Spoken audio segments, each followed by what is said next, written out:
It's another beautiful summer night from Fenway Park. It's Game 2 of a brief two-game series between the Boston Red Sox and the Miami Marlins.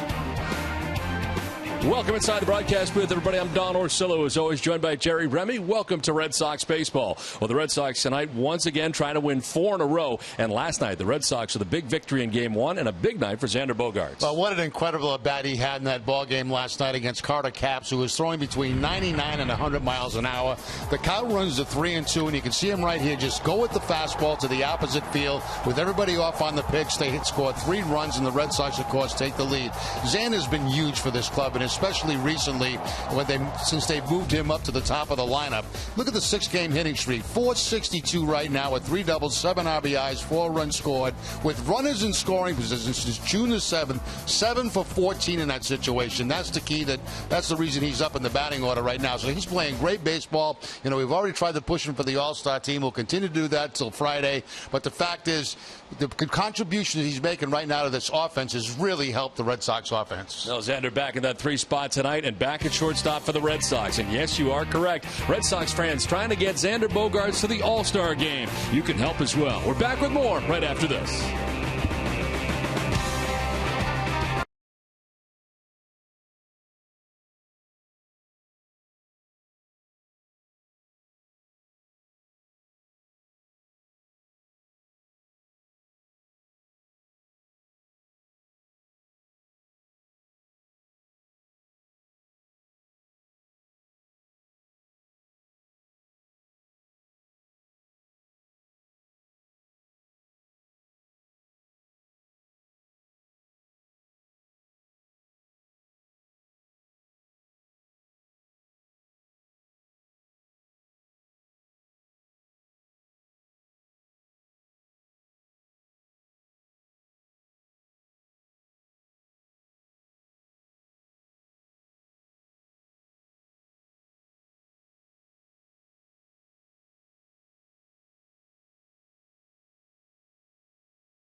Toyota's website for deals by Toyota.com. Digital Federal Credit Union. See what DCU can save you. The Scion TC. And by Southwest Airlines. Book your low fare now at Southwest.com. A beautiful night from Fenway Park as the Red Sox and the Miami Marlins play Game 2 of a 2-game series. Welcome back inside the broadcast booth, everybody. I'm Don Orsillo. Well, the Red Sox have made up about 5 games in a little over a week as the Red Sox have been winning. The rest of the American League East has been losing. And lately, the Red Sox have been outstanding. And Gary Streisky, certainly there is a confidence in that clubhouse we've not seen all season long. Absolutely, Don. Whether you're talking about an ugly win or a pretty loss, there really is no such thing unless, of course, you ask the people that are into that. The bottom line, the Red Sox are stringing wins together. Whether they jump out in front early or have to come from behind like they did last night, they're just simply getting the job done. You have to win some of those come-from-behind games to no different than getting consistent starting pitching. You need those well-pitched games to extend a streak. You need those games where you're just going to flat-out outscore some people to extend it as well. So you need the combination of the two, and particularly in our case, to dig out of a hole. Now, obviously, the Red Sox looking for a win. Nobody more than Rick Porcello, who hasn't found himself in the win column since the middle of May. And if he gets the job done tonight, the Red Sox, for the first time this season, will have strung together a 4-game win streak. Don? All right, Gary, thanks very much. It's a beautiful night in Boston. It's a beautiful night to grab that 4th win in a row. We're back with the first pitch from Fenway right after this.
Play ball, and the Red Sox on cue take the field tonight at Fenway.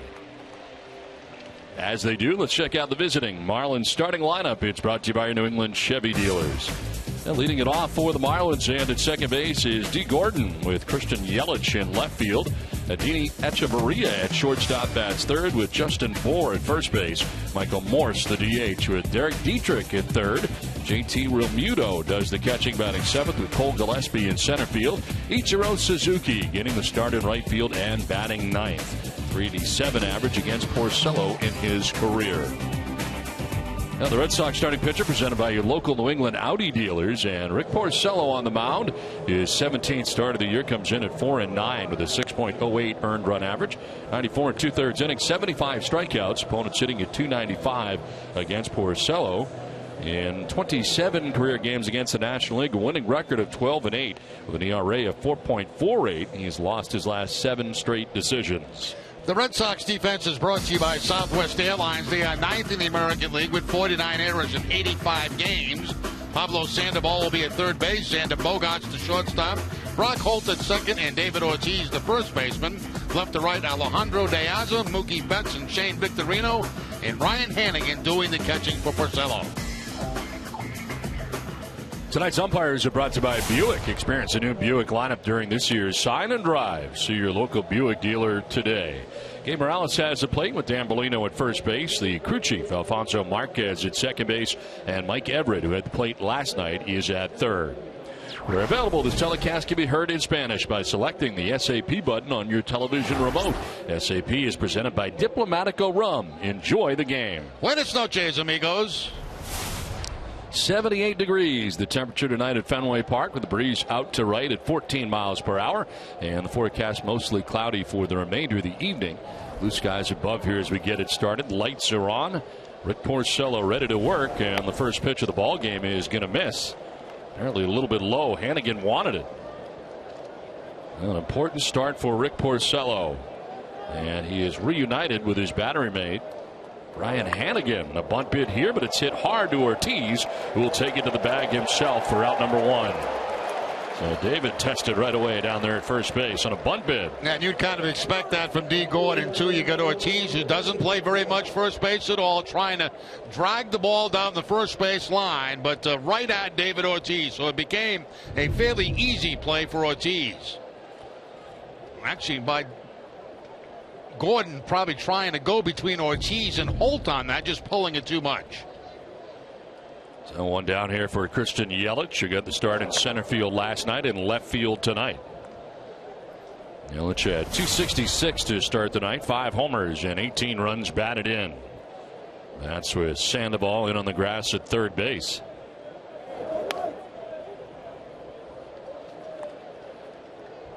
Rick Porcello missing at 93 miles an hour.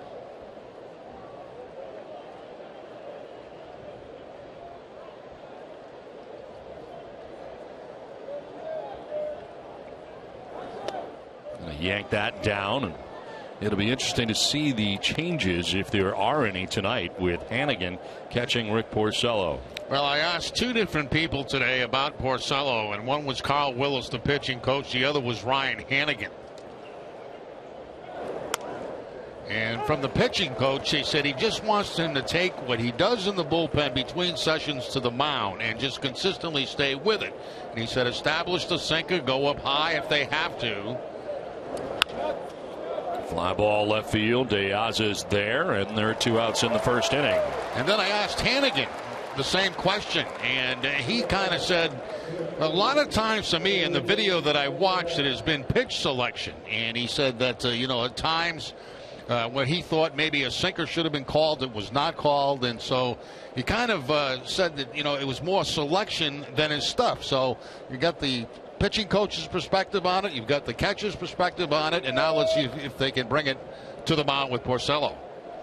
This much we know, as Echeverria stands in and fouls it down the right field line out of play. When Rick Porcello is at his best, and that is in his career with the Detroit Tigers before arriving here in Boston, it was the sinker ball that was his key, and it seems the two-seamer not doing what it once did. Exactly, and they want to, according to Willis, establish that sinker very early in the ballgame.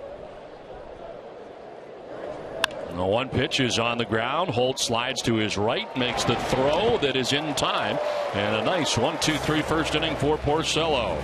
Red Sox are coming up.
Of the first inning, and the Marlins starting pitcher presented by New England Nissan dealers. Tom Kohler on the mound, his 17th appearance, 16th start, comes in at 7-4 with a 3.52 earned run average, 92 innings, 66 strikeouts, and opponents hitting at 243 against Kohler. Friday at Chicago, got the victory, 6 innings, 5 hits, 1 run. Walked a batter and struck out 4. He comes in at 7-4 and ready to work here to Mookie Betts in the bottom of the first inning. There's a pop-up foul off to the right out of play. First time that Kohler has ever faced the Red Sox. See the numbers for Mookie Betts: 279, 9 home runs, and 41 RBIs on the season.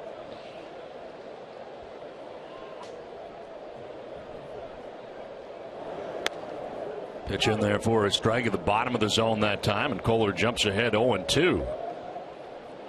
He's been very good at home, but some tough numbers on the road, as Alex Spear of the Boston Globe points out.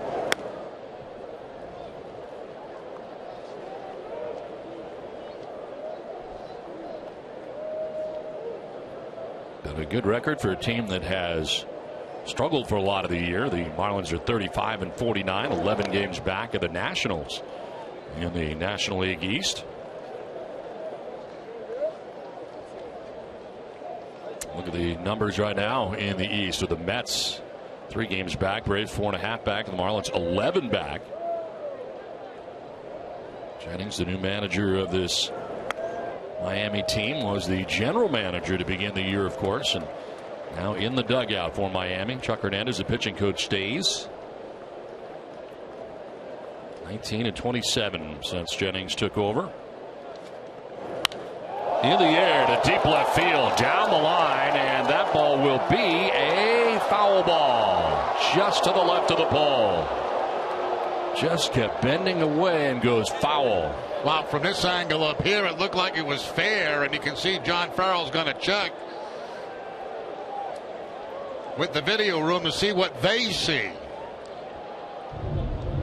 That was very tough to tell. The ball just kept hooking and hooking and hooking, and the umpire calls it foul. The umpire down the third baseline, Everett.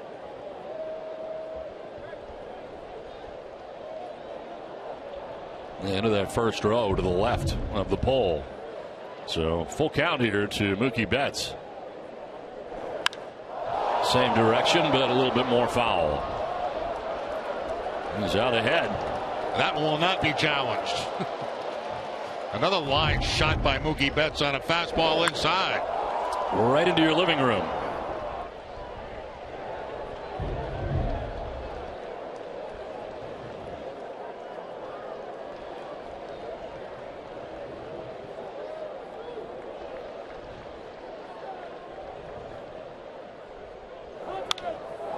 Ends up lifting a fly ball to shallow center field. Gillespie coming in, and he'll put it away for the first out here in the bottom of the first inning. Now, the Red Sox lineup is brought to you by your Eastern Hyundai dealers. As Mookie Betts just let it off, he's in center field with Brock Holt at second base. Xander Bogaerts at shortstop bats third, with David Ortiz back at first base. Defensively tonight, Hanley Ramirez the DH, with Pablo Sandoval at third base. Shane Victorino is in right, with Alejandro De Aza getting the start in left field, and Ryan Hannigan back behind the dish doing the catching tonight for Boston, as Brock Holt looks at a ball outside. Holt at 294, 2 homers and 21 runs batted in. He's 1 for 4 in the ball game here last night, in the midst of a season-long 7-game hitting streak. 323 during the 7-gamer per Brock. 1-1 pitch. That'll straighten him up inside, down and in. Don, you gave the numbers for Kohler, but he's actually done very well in 3 starts against American League teams. He's 2-1 with a 3.15 ERA against American League opponents. Ground ball and through the right side into right field. Brock Holt's got a base hit now. An 8-game hitting streak for Holt. Now, the Marlins defense is brought to you by DraftKings in their second in the National League with only 35 errors on the season. Derek Dietrich will be at third base. Adini Echeverria will be the shortstop. D. Gordon at second, and Justin Bohr the first baseman. Christian Yelich in left field. Cole Gillespie in center field, and Ichiro in right. And J.T. Realmuto doing the catching. 1 out, 1 on for Xander Bogaerts. Shortstop at 304 to start the night. 3 homers and 40 runs batted in. Bogaerts will take a look at strike 1. And so far it's been all fastballs to Red Sox hitters from Kohler.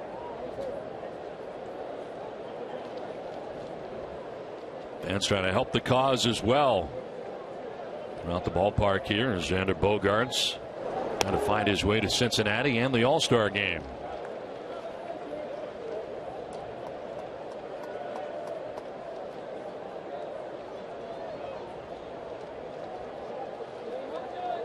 Holt held on at first base by Justin Bohr. 1 out, 1 on.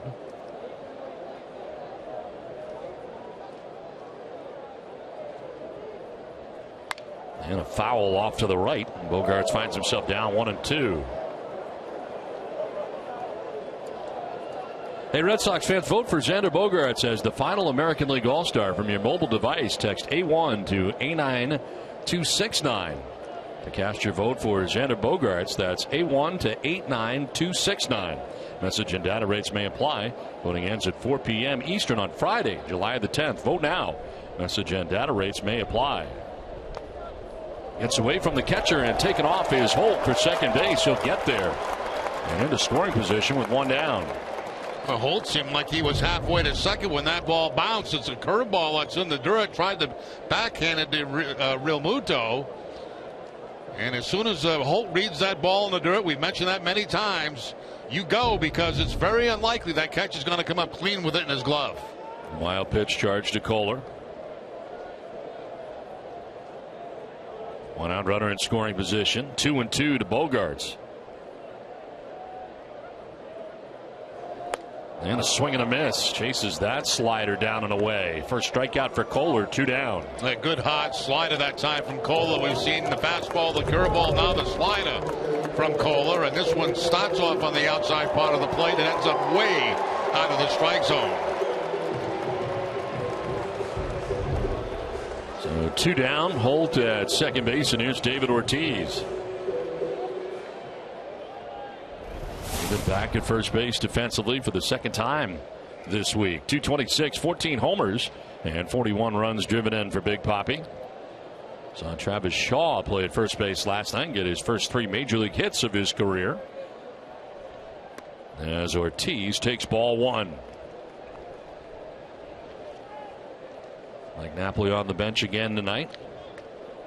And continues to work hard between games. Extra batting practice, extra work in the cage.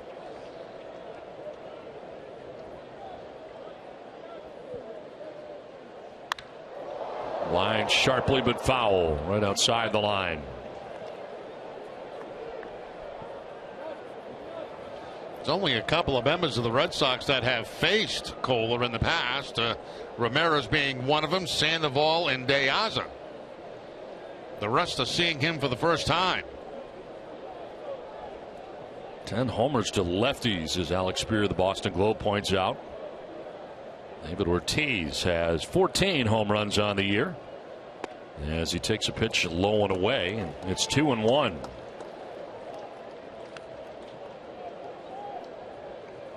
David against right-handed pitching this season, 13 of his 14 home runs coming off right-handers, with Hanley Ramirez batting in behind him, and tonight the DH.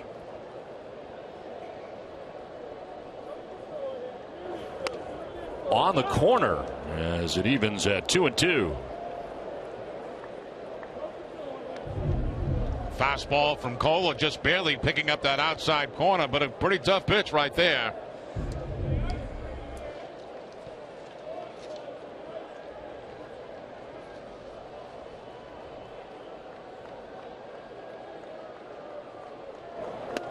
Ortiz waves at that pitch, badly fooled on the 93-mile-an-hour fastball. Back-to-back Ks for Kohler, done with 1, no score.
Down a strong fan, and you just might see yourself in an upcoming broadcast. Brought to you by T-Mobile. Play on to the second inning back here at Fenway Park. Scoreless contest, and a swing and a foul tip for strike 1 for Justin Bour, first baseman for the Marlins. Michael Morris and Derek Dietrich scheduled to bat as part of this second inning. Porcello enjoyed a 1-2-3 first inning.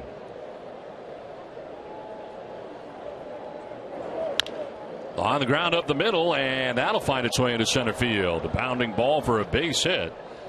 Bour aboard here for the first base runner of the game now for Miami. That's the case there where you make your pitch, and even though you get the ground ball, It picks up a base hit, does Bohr on it, going up the middle. But, I mean, that's a good pitch by Porcello. It's a sinker. It's down and away, and he just hooks it up the middle. The lead runner on here now for Miami. Here's Michael Morse. DH hitting at 205 with 2 homers and 10 runs batted in. Morse gets jammed, fouls it back, right back at and a throw to second is going to be in time. Porcello with the throw to second, almost threw it away. Holt with a very nice play and some fancy footwork, able to tag that bag to get the lead runner in Bohr. Yeah, Brock Holt has coverage at second base. You can see him waving off Bogarts there and has to make an acrobatic play to be able to just get this out at second base. With that ball, a little snow cone too, right out of the webbing of the glove. Nice play by Holt. So 1 out and 1 on. And it brings up Derek Dietrich. That's the start at third base. Came into the game to pinch hit last night. He hits at 220. 3 homers and 5 runs batted in. And called up on June the 12th. You know, you'll always see pitches when a man reaches first base. In a double play situation, they'll look to the middle infielders and ask which one's covering. And of course, the one that's covering will let Porcello know. That time, obviously, with the right-hander up, it was Brock Holt covering second base.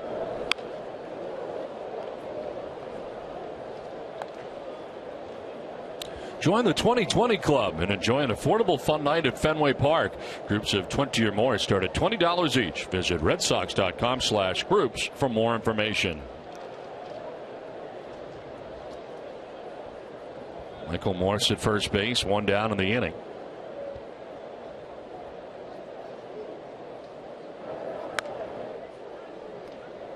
Three ground ball outs so far for Rick Porcello in an inning and a third.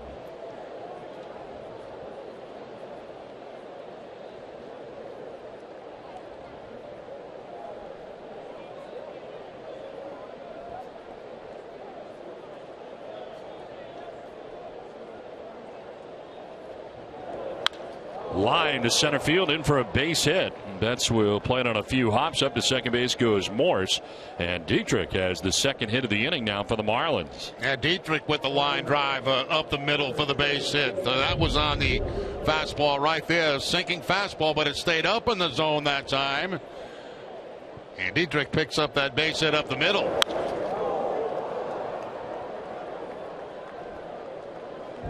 Two on, 1 away. That brings up JT Realmuto.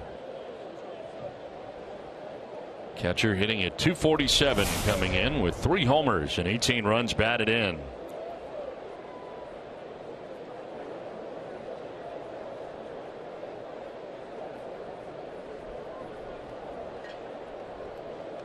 Realmuto 1 for 4 in the game last night with a double. As he takes strike 1, the breaking ball that time from Porcello. And he's thrown a couple of curveballs so far in this game that have been very good. That one at the bottom of the strike zone.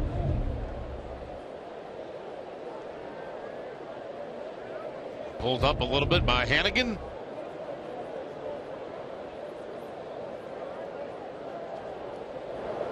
On the ground towards third, Sandoval will go to second for 1, on to first for 2. Double play. Porcello is through 2. We are scoreless from Fenway.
Red Sox in honor of their 40th anniversary in their 86th game of the 75 season. The Red Sox beat the Rangers 10-4. Jim Rice went 1 for 3 with a home run for the Sox. Scoreless as we head to the bottom of the second inning back at Fenway Park, and Hanley Ramirez, Pablo Sandoval, Shane Victorino to bat here in the second inning. Tom Kohler gave up a single, had a wild pitch, but then with the runner at second and 1 out, he proceeded to strike out Xander Bogaerts and David Ortiz back to back. Got out of any trouble in the first. Hanley DHing tonight as he stands in.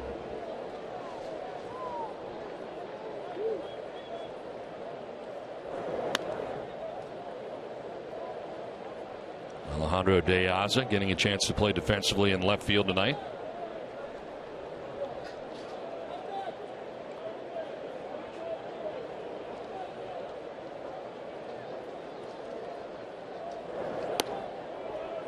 A little bit low, and it's 2-0.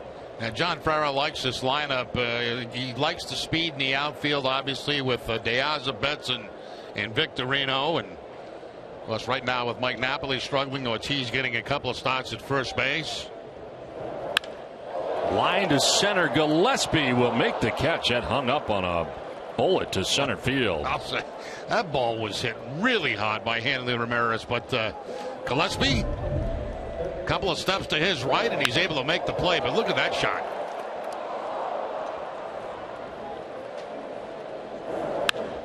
It just sounded good, didn't it? It did.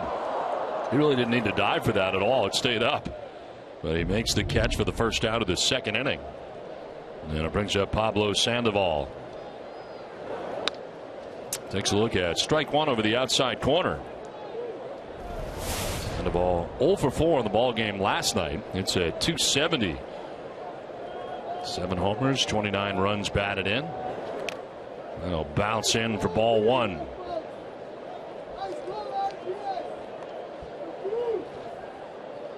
Mentioned Sandoval facing Kohler in the past. He's 2 for 6 against him in his career.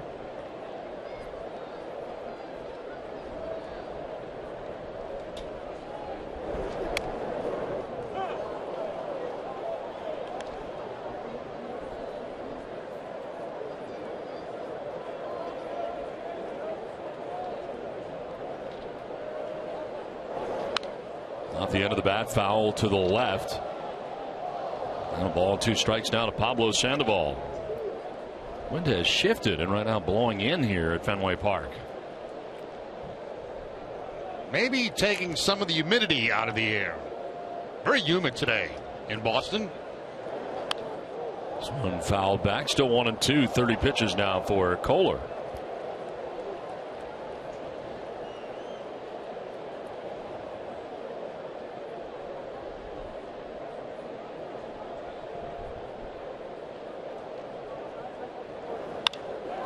In the air to center field. Cole Gillespie coming in a few steps. Here's your try for him here as he handles out number 2. Well, Nesset is proud to support the National Suit Drive in July. When you make a donation of gently used professional clothing at any Men's Warehouse location, you help unemployed men and women look their best as they re-enter the workforce. Learn more at nationalsuitdrive.com.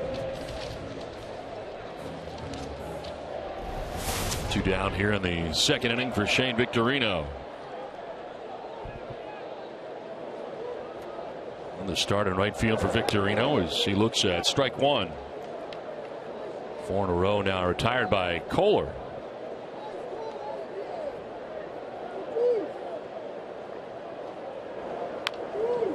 And Victorino down 0-2.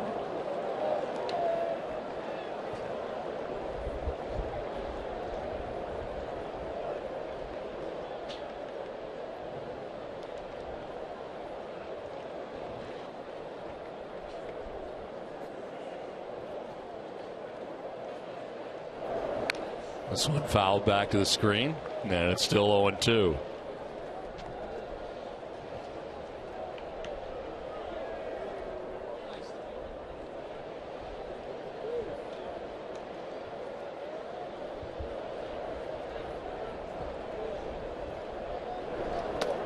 In the dirt outside, 1-2.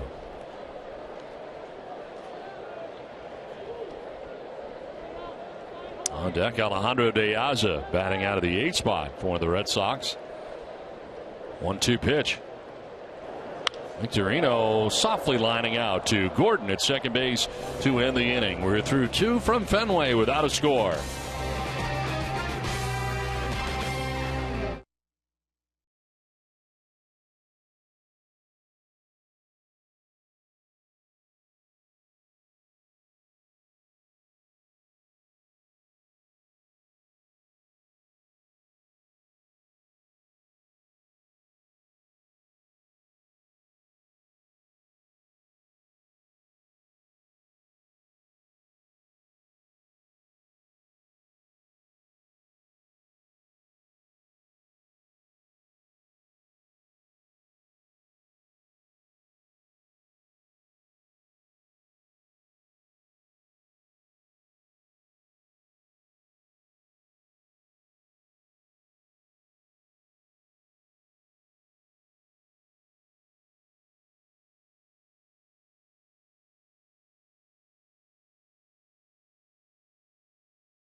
Fresh produce and Fenway Farms. Let's see what I cook up in the kitchen on Dining Playbook Saturday morning at 9. This is Nesson, and we have with us Dining Playbook, which of course is on Nesson. Great to have you both. There you go. Hi, guys. How you doing, guys? How are you? I must say, Joseph Abood has been very nice to you guys. Oh, looking sharp, boys. I feel like I'm at Fashion Week, New York. Okay, we just literally ate our way through the entire park.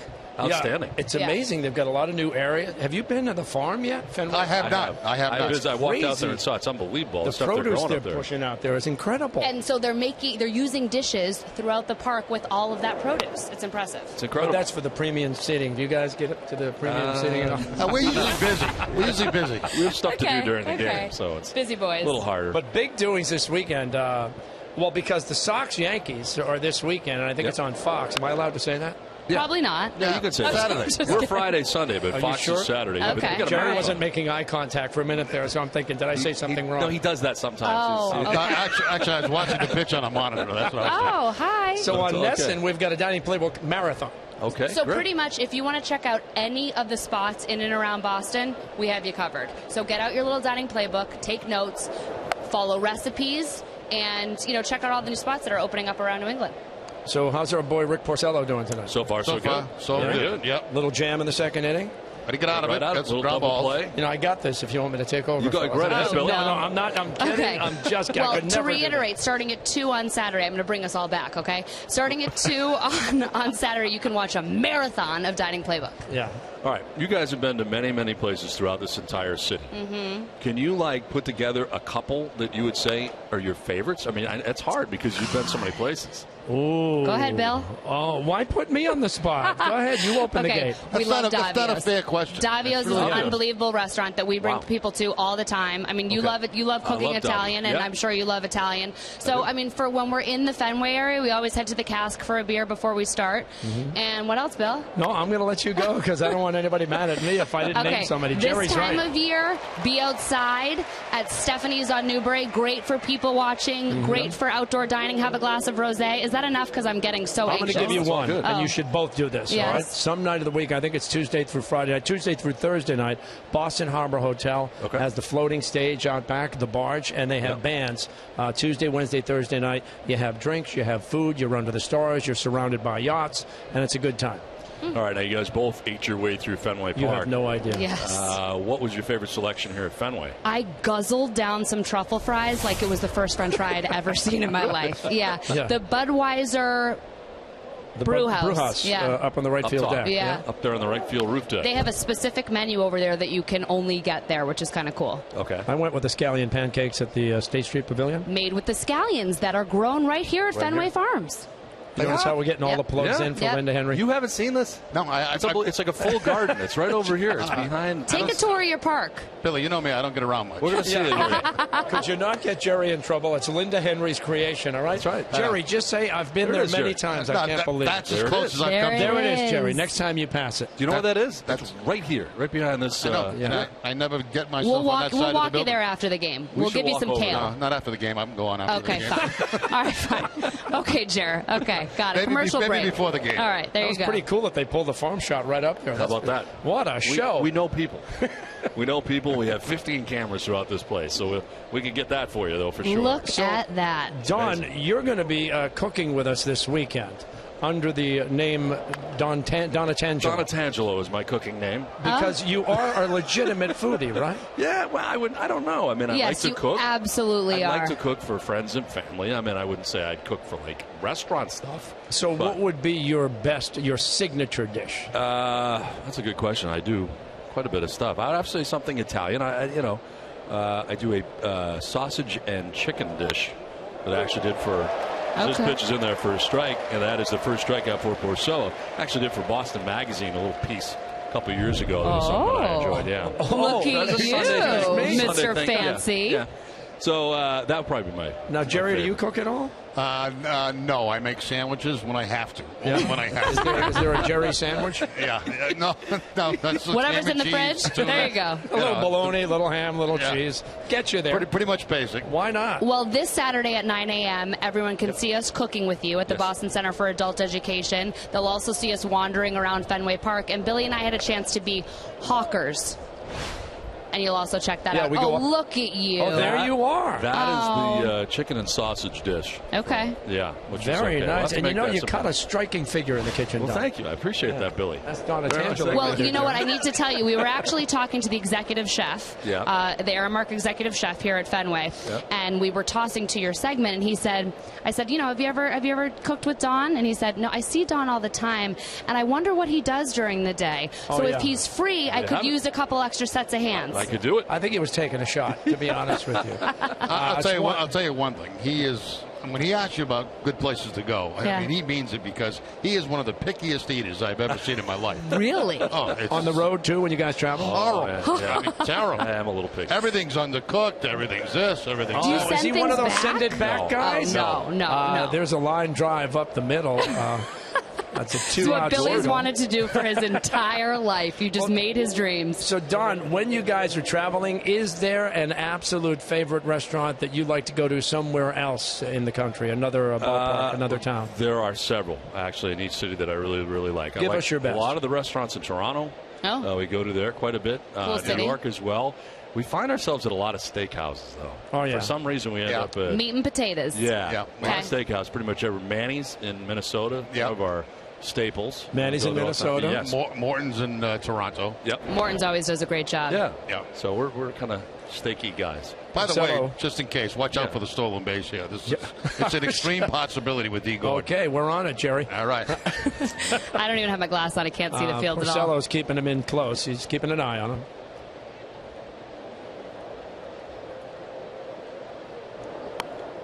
Like I said. Okay, Jerry. I didn't say when he was going to go. No, we looked. We were there in case he did.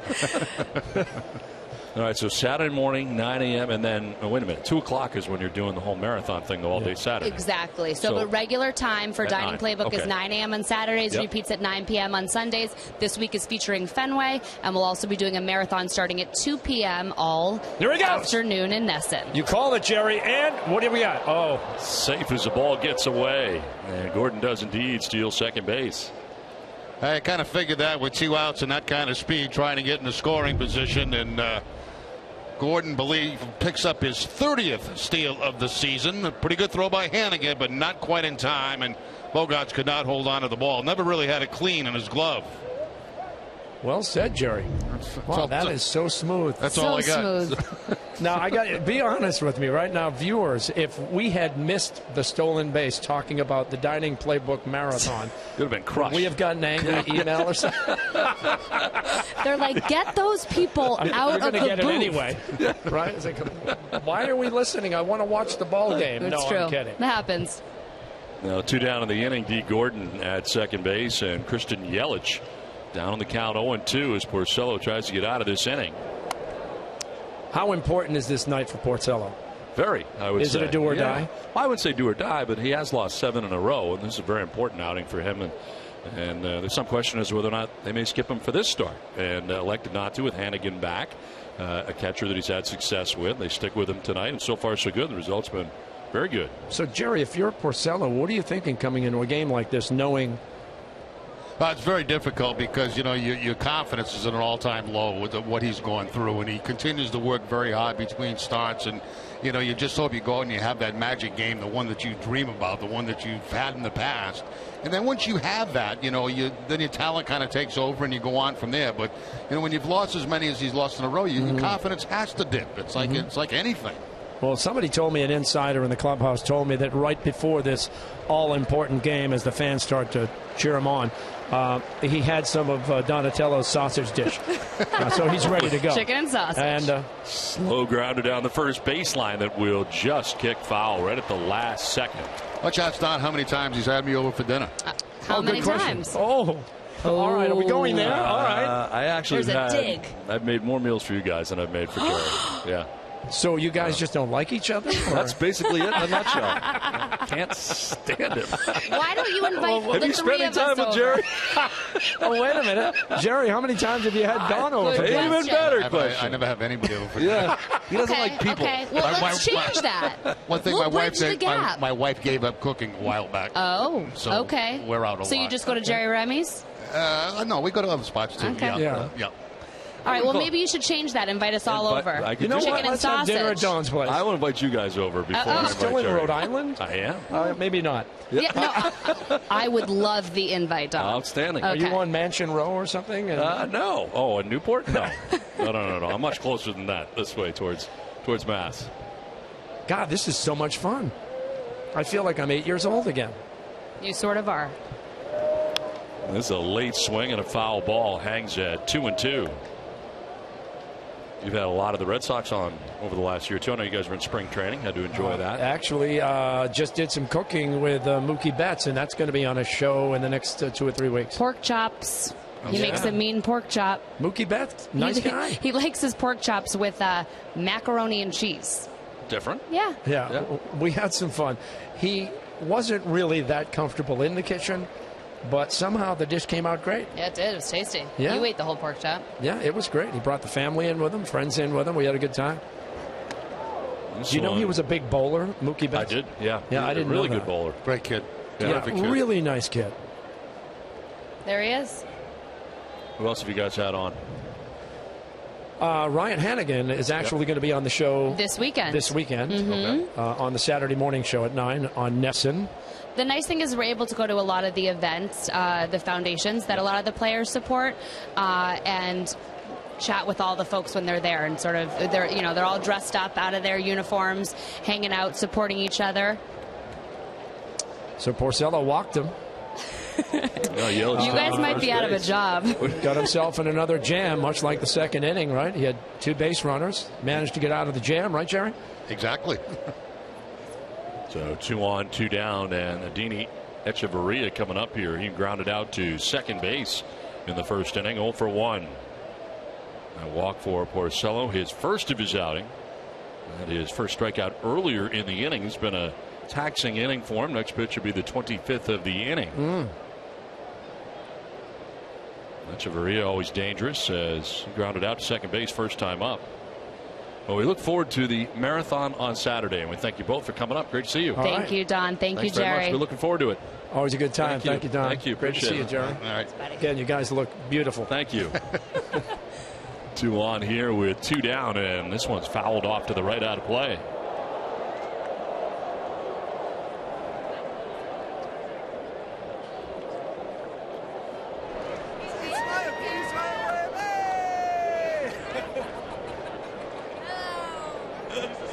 Must be grounded out to begin the inning. Ichiro striking out. Gordon with a single, steals second. Yelich walks. 2 on, 2 down, and Echeverria waiting on an 0-1 pitch.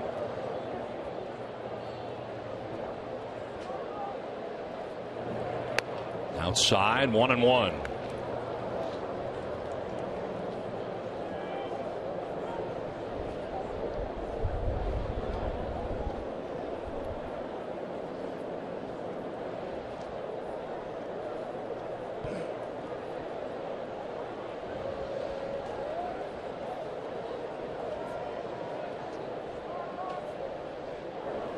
Swing and a miss. Pitch down and away. That time the slider, 1-2. Yeah, back-to-back sliders, and Echeverria chases the second one, which is well out of the strike zone. You can see the 2 and 3 pitches, 2 and 3, almost the exact same spot. Took one, swings at one.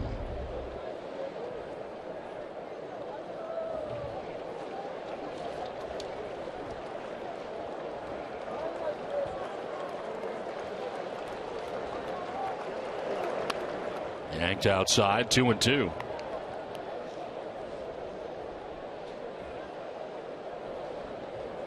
Second time through now for Porcello. See what kind of adjustments the Marlins make. Started with a base hit and a walk to the first 2 batters who get their second look at Porcello.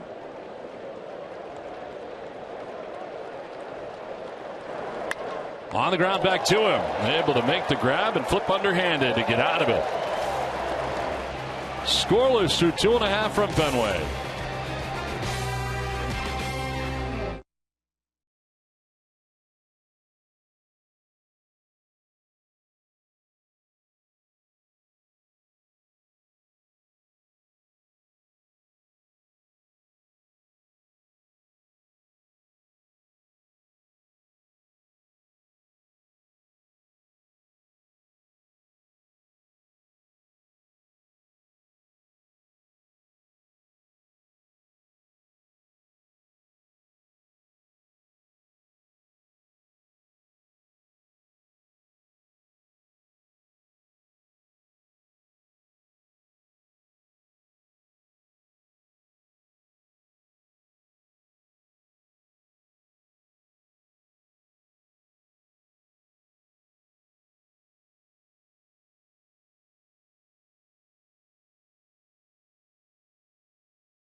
Bat here, Alejandro De Aza, Ryan Hannigan, and Mookie Betts to bat in the inning.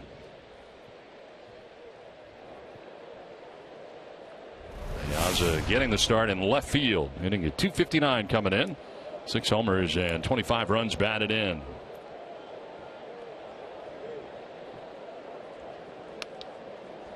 And it's strike 1 from Kohler, and a lengthy wait there, but his team could not score for him as they threatened but did not score in the top half of this inning.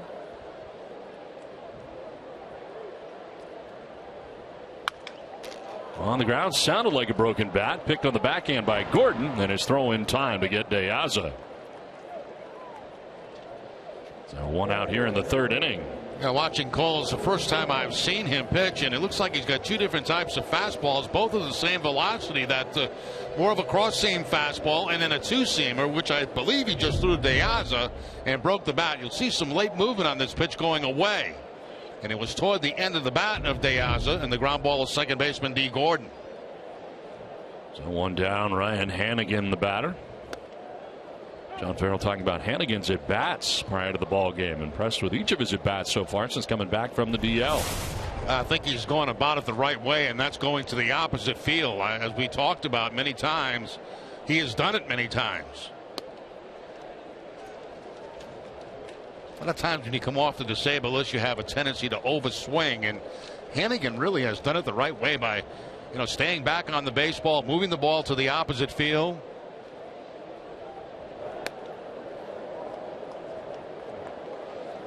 Time now for some Sox culture, brought to you by Kettle One Vodka. Ryan Hannigan, favorite movie, The Departed. TV show Gold Rush. Nice Pearl Jam. Trivia Crack as an app, as this one comes up and hits him again, but he was in the box. 2 balls, 2 strikes to Hannigan.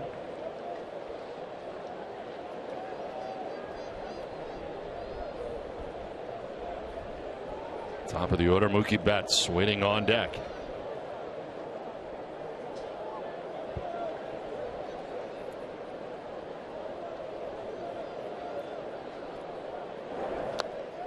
Bouncing in for ball 3, full count.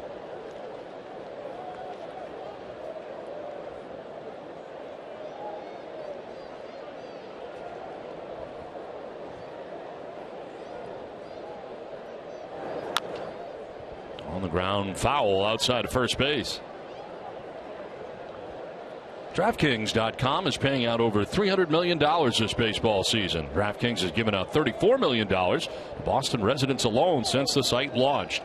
Get your free entry into a one-day fantasy baseball contest today using promo code NESSN. One out in the third, and Hannigan will take a walk. Seen a lot of pitches, and a 7-pitch at bat there works out to be a walk, first given up by Kohler tonight.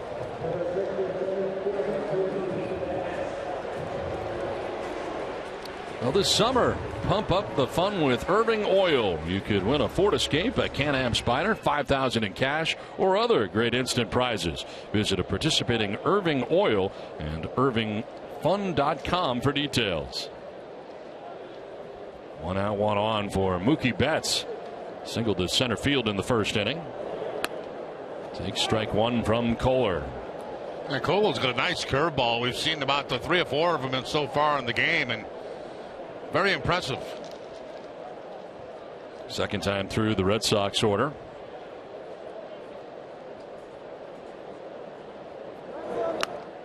Betts with a foul tip finds himself down 0-2. He follows the curveball up with a fastball in a very good spot away from Mookie Betts at about 92 miles an hour. The breaking ball, then the fastball away. And Mookie a little bit late with the swing.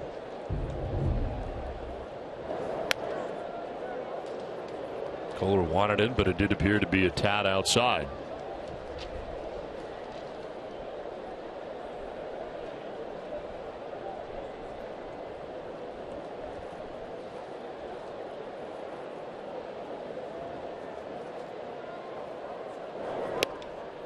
Away again, 2-2.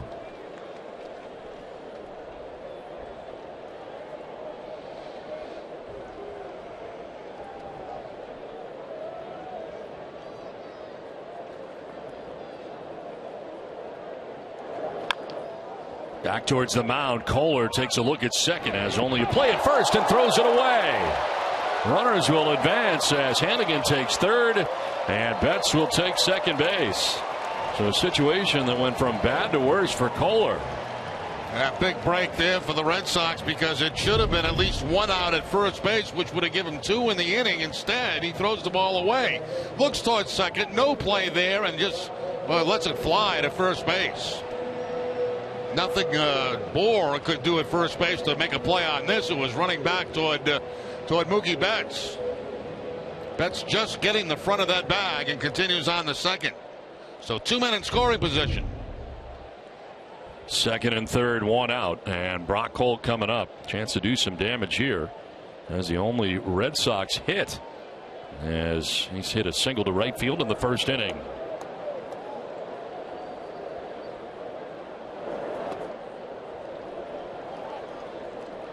So Kohler not helping out himself as he walks the number 9 man with one out in this inning.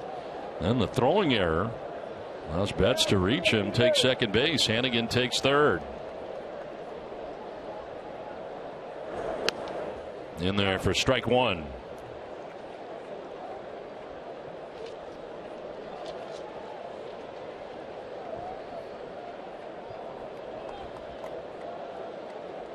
So Xander Bogaerts waiting on deck in behind Brock Cole.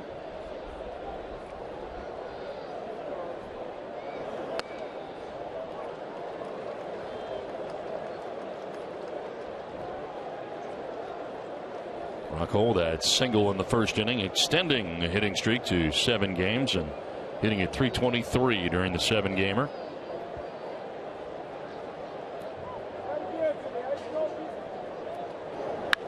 On the ground, hooked right side. D. Gordon took a look towards the plate, but throws to first for the out. And the Red Sox take a 1-0 lead. From third comes Ryan Hannigan, and Boston leads it 1-0. That's all you're trying to do. I mean, you'd love to get a base hit, but you can't always get what you want. Sometimes you'll get what you need, and that's the ground ball to second base. With the man at third, infield back, the ground ball to D. Gordon, and the Red Sox get the 1-0 lead.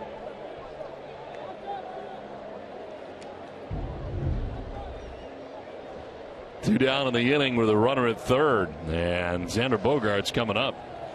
I'd heard that in a song one time. Yeah, Mick Jagger. Yeah. I stole it from Jagger.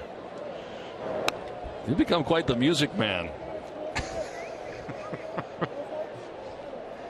Two down here in the third inning.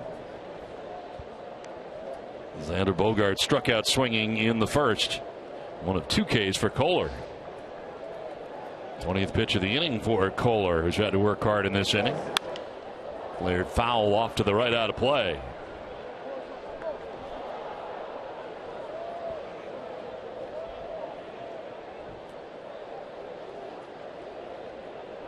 A big hit last night for Xander. Game-winning 3-run, 2-out single in the 7th inning. Cleared the bases.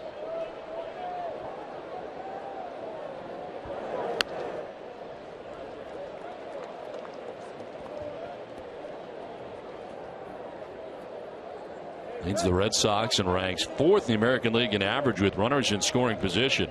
Bogaerts hitting at .388 with runners in scoring position. As he takes strike 2. It's been the impressive thing about Bogaerts, you know, since being moved up in the lineup. I mean, he's really been able to deliver some key RBIs.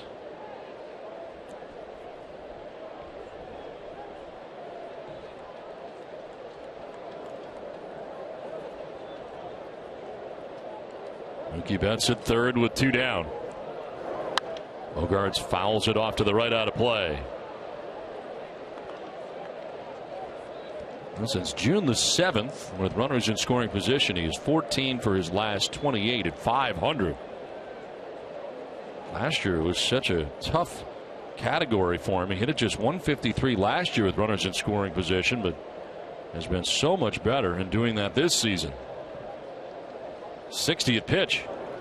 And it's a grounder softly left side. The shortstop, Echeverriera, will throw it, and it's off the mark. Run scores. In from third base comes Mookie Betts on an infield hit for Xander Bogaerts. Nobody really had a chance at that. Dietrich, the third baseman, or Echeverria had a chance at it, but it was going to be too late. I mean, from that position there, there's no way he's going to be able to throw Bogaerts out at first base.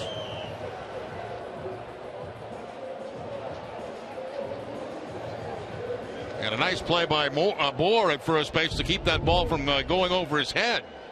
So Bogaerts picks up another RBI, his 41st of the season. A 7-game hitting streak for Xander at first base with 2 down, and David Ortiz coming up as the Marlins go into the shift on the right side. David struck out swinging in the first inning, one of 2 Ks for Kohler. So the walk and the error by the pitcher Kohler, both costly as both of those runners score in this inning. And Ortiz takes a look at strike one.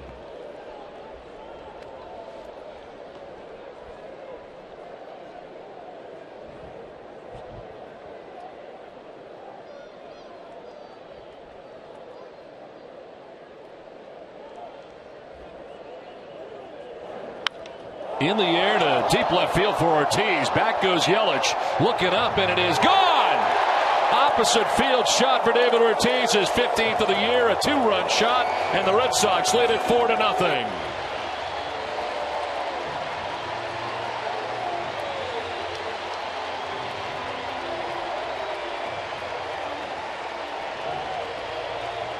What a nice piece of hitting that was by David Ortiz. Talking about staying back. He got a breaking ball that time, stayed back very nicely, and takes it to the opposite field.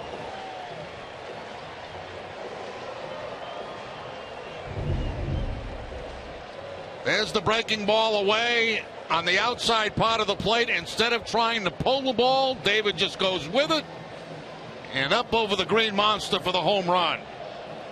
So as Don mentioned, all of this starting with the base on balls and then the error, and the Red Sox are able to take advantage for 4 runs.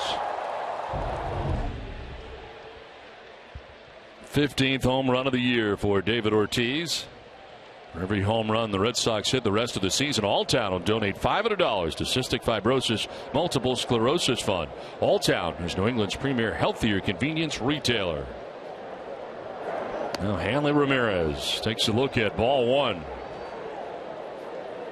Hanley lined out to the center fielder Cole Gillespie in the first inning.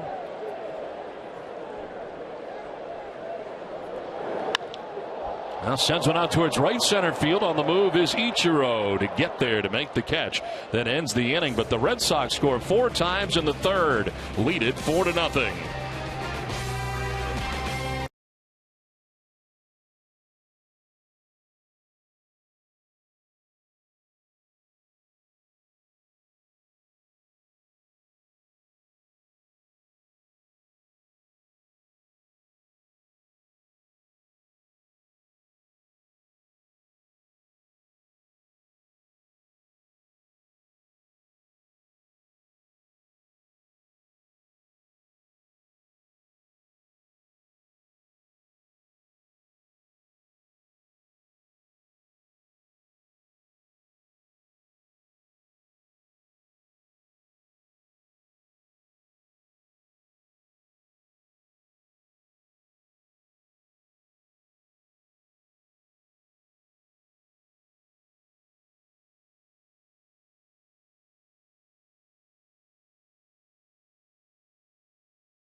Happen. Watch how good things are happening to local people at easternbank.com/goodthingshappen. Now 4 runs in the bottom of the third inning for the Red Sox. Boston on top 4-0 for Rick Porcello. There is Justin Bour, who takes strike one. First baseman single to center field in the second inning. One of 3 hits for the Marlins in the game. They shift on him on the right side of the infield. Ground ball right side. Brock Holt at second base. Throws out Bohr for the first out of the inning. More ground ball outs, certainly a good thing here for Porcello. Well, there's still time to sign up for the Run to Home Base on Saturday, July 25th. Visit runtohomebase.org to register now. All proceeds raised for the run help veterans and their families. And speaking of veterans, the Traveling Vietnam Veterans Memorial Wall will be at visiting Gloucester this Thursday through Monday. For more information, visit gloucesterma.com. One out here in the fourth inning. Michael Morse reached on a fielder's choice in the second inning.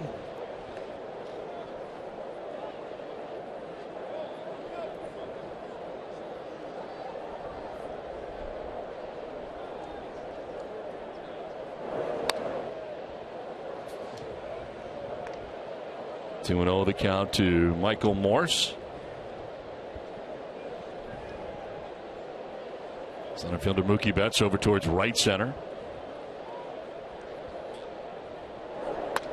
And the strike on that outside corner.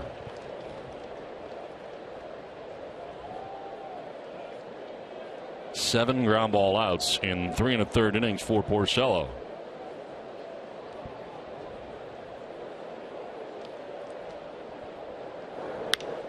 Line to right, and that's going to get in for a base hit in front of Victorino. Team Morse going right with it to right field.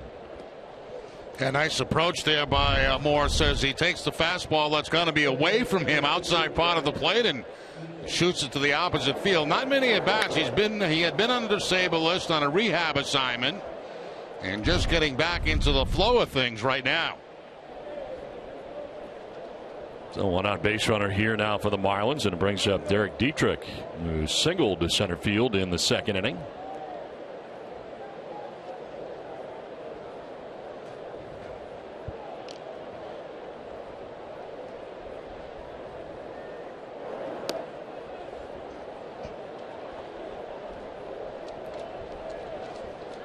Rick Porcello last time out, lasting only 2 innings, giving up 7 hits and 7 runs to the Toronto Blue Jays at Toronto.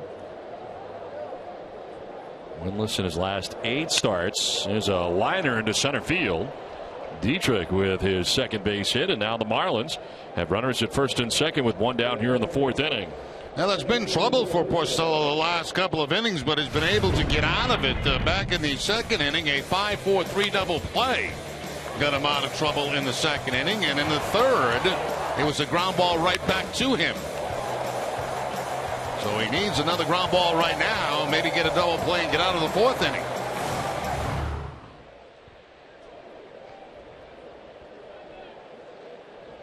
So 2 on 1 away. Real Muto coming up here. He grounded into that 5-4-3 twin killing in the second inning.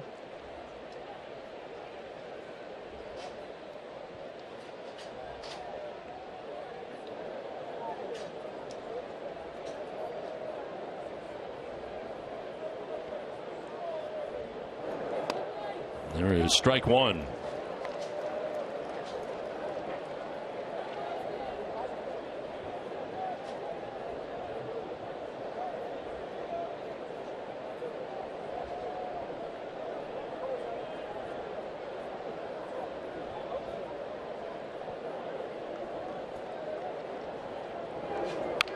Fouls it off himself and shoots it out towards first base.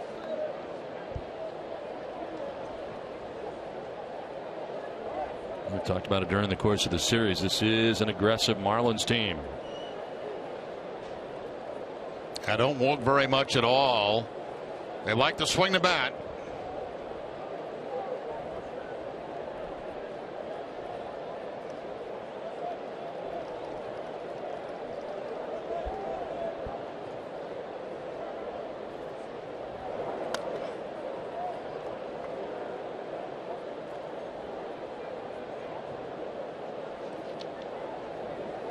Strikeout so far for Porcello in this outing. He's able to strike out Ichiro in the third inning.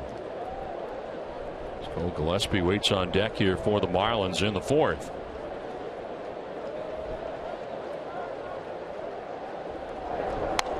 Outside again. 2 balls, 2 strikes to Real Muto.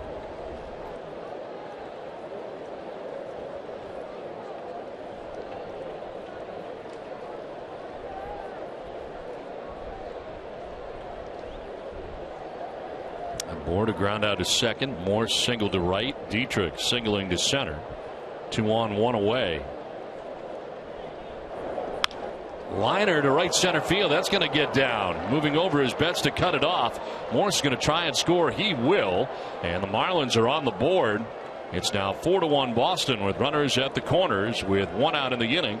Porcello giving up his first run of the night.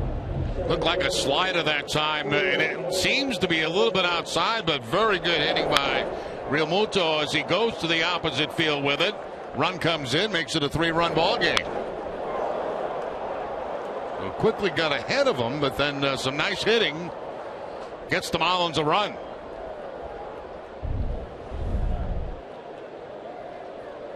So first and third, 1 out. Cole Gillespie, the batter, bounced to short in the 3rd inning.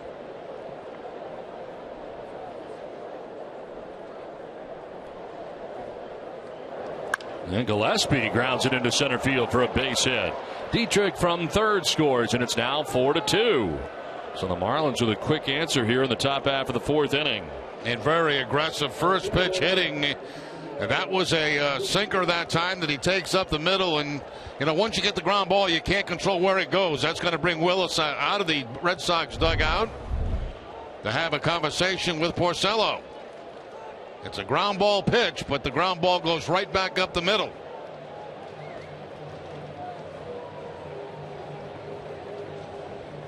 And that's where, if you're Porcello, you really get frustrated because you make that ground ball pitch, but it's not at one of your infielders.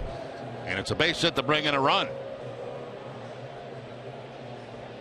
Red Sox have action in the pen as Masterson up first.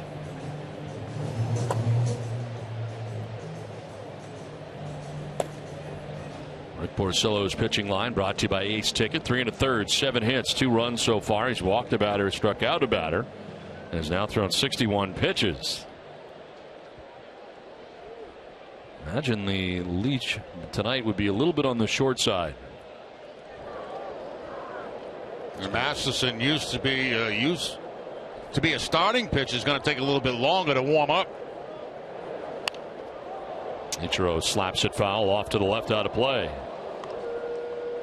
It's time for tonight's Twisted but True Fact. Ichiro is in the midst of a career-long skid of 29 at bats without a hit. Twisted Tea Hard Iced Tea, the refreshing iced tea. It tastes like real iced tea. Be a little twisted.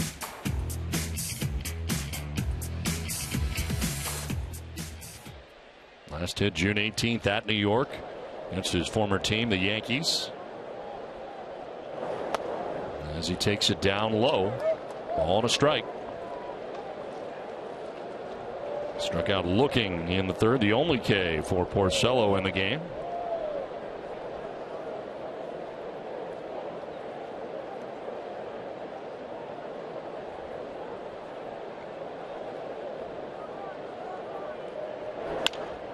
In the air to shallow center. Betts started back. That's going to fall for a hit. And the bases are now loaded. There's a hit for Ichiro. And the 5th straight hit off Rick Porcello. Betts did not get a real good read on that. He started back, kind of froze him. Yeah, it was strange because I thought when the ball left the bat it was going to be caught by Betts, but you're right. He goes back 2 steps, and then by the time he comes in, it's too late. And because of the pop-up, the runner from second base had to be very careful, so can only make it as far as third base. Robbie Ross Jr. has joined Justin Masterson in the pen. As Porcello has given up 5 straight hits, 2 runs. Here's D. Gordon not waiting around as he slashes at that and fouls it back. No, you wonder when you see Ross up. I mean, is it to come into this inning to get maybe a hitter? If Porcello continues to struggle, and then you got Masterson, who takes longer to warm up, more like a starting pitcher to start a fresh inning.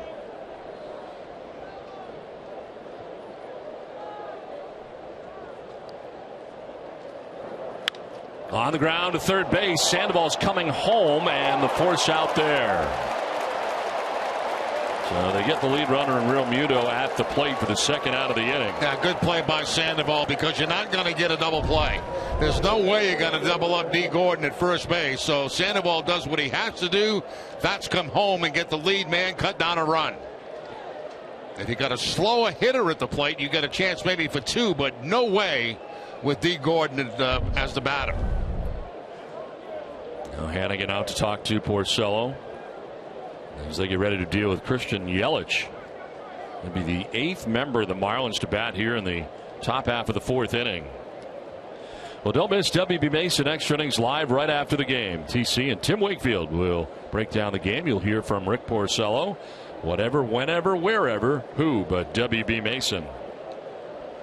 Now Porcello had not given up a run through the first 3. Gives up 5 straight hits and 2 runs quickly back here in the top of the inning. 20th pitch of the inning coming up here, and bases loaded situation.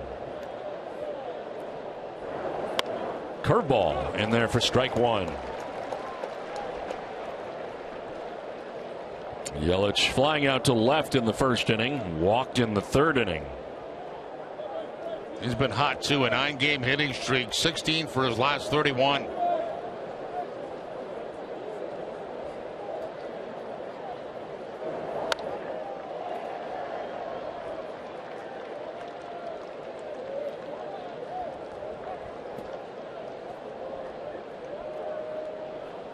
Career .462 hitter with the bases loaded. Bats with Gillespie at 3rd, Ichiro at 2nd, and Gordon at 1st.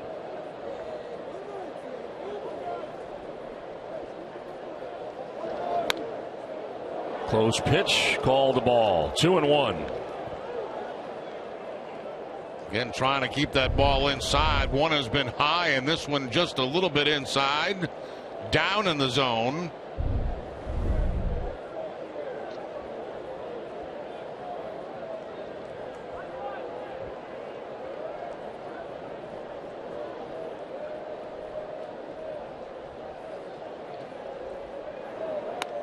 There's a strike, 2-2. Back to the breaking ball to get it. Yeah, a little surprise breaking ball that time. I'm sure that Yelich was sitting on a fastball in that situation. 2-1 with the bases loaded. Did not get the fastball.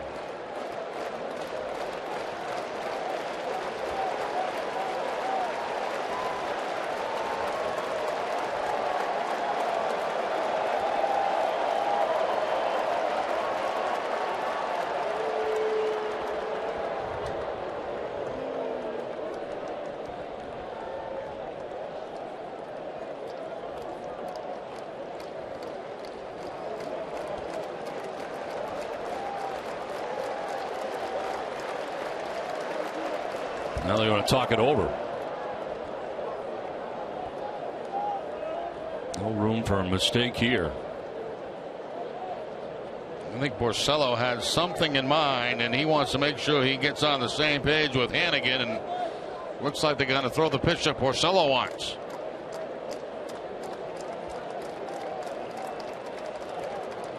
Don't even need a sign. They know what it is. On the ground and picked by Porcello. He'll flip to first to end the inning. Nice play there to help himself out. The Marlins get 2. It's 4-2 Boston.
EasternBank.com. At Eastern Bank, you're first. Now it's on to the bottom of the fourth inning. 4-2 now. Red Sox have the lead over the Marlins. Pablo Sandoval lead it off as Tom Kohler back on the mound as his offense gets him 2 of the runs back. Sandoval 0 for 1 tonight as he fouls the first pitch back. Porcello helping himself get out of a jam. Bases loaded, makes that fastball inside. A nice reach across his body to make this play. Underhand flip to first base, and he gets out of the bases loaded jam. Sandoval to the hole at short. Echeverria with a throw that gets there in plenty of time. Nice play by Echeverria at shortstop. Showed very good arm strength on that particular play, going to his right. Got the nice high bounce, able to plant himself, get over the top, and make a good, strong, accurate throw chest high to Bohr. Gulf Electricity, they're powering Fenway, the home of the Red Sox, and they can power your home for less too. Visit GulfElectricity.com today. One down here in the fourth inning. Shane Victorino lined out to D. Gordon at second base in the second inning, 0 for 1.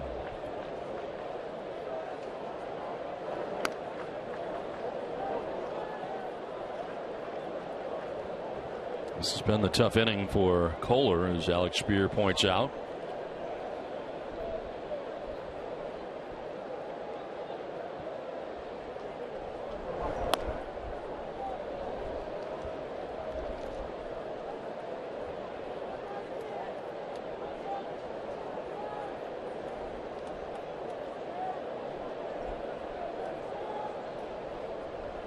Victorino, a lot of spin on it, but it's right back to Kohler.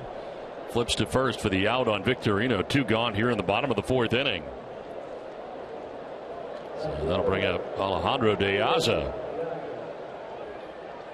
He grounded out to the second baseman D. Gordon in the third inning, 0 for 1.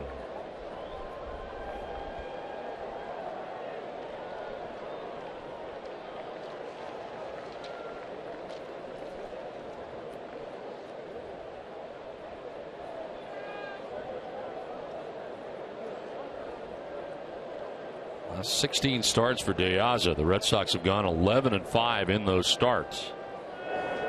He gets a start in the left field tonight as he takes strike one at the bottom of the zone.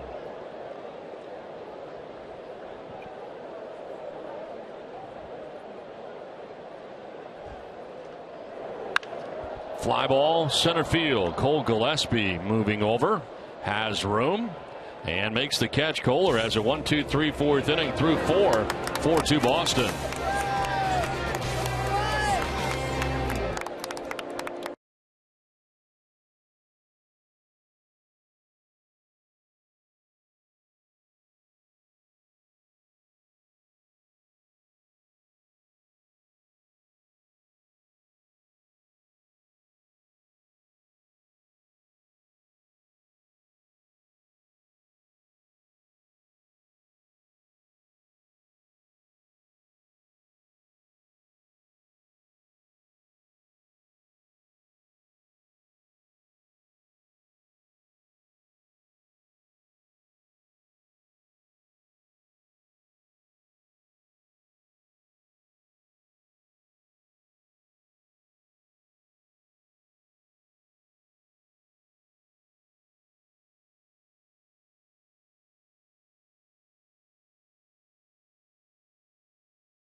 Miami Marlins, 2 of them scored.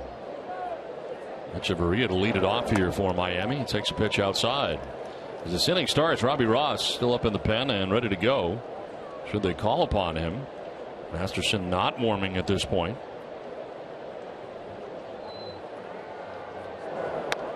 Echeverria taking the strike, and it evens at 1-1.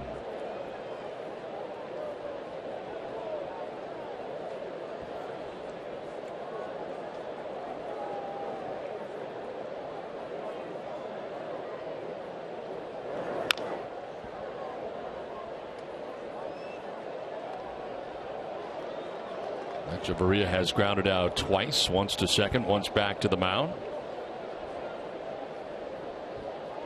Sun has set off to the left here at Fenway Park, and it's turned out to be a relatively nice night here. As on the humid side during the day, it's cooled off a little bit as this game continues. Foul back, still 1-2. Yeah, from what I understand, of the storms that were scheduled to come in this direction really stayed south of us. And we got a beautiful night here at Fenway.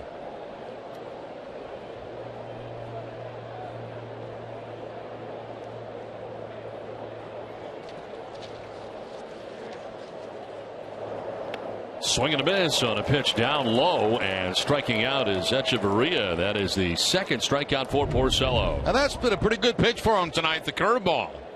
He keeps that one down. It starts low and it finishes down around his ankles. Kind of the 12-6 type curveball, and picks up the first out here in the 5th. Now, coming up after the 3rd out of this inning, we'll have stats, facts, and fantasy numbers from around Major League Baseball. So stay with us at the end of the inning. One down here in the 5th, and it brings up Justin Bour. 1 for 2, a single to center in the 2nd. Grounded out to second base in the 4th inning. On the ground with a shift on. Big high bounce for Xander Bogaerts. Throws him out, 2 down. Join the Red Sox wives in the Greater Boston Food Bank in the 24th annual Strikeout Hunger event on Friday and Saturday at Fenway Park. From the time the gates open through the 2nd inning, Red Sox wives, staff, and food bank volunteers will be accepting $10 cash donations in exchange for an autographed player photo. Last year's event raised enough to provide over 51,000 meals, and the Greater Boston Food Bank needs your help to beat that number in 2015. 2 down in the 5th for Michael Morse. Swinging a foul tip for strike 1. Morse reaching on a fielder's choice in the 2nd. Single to right in the 4th inning.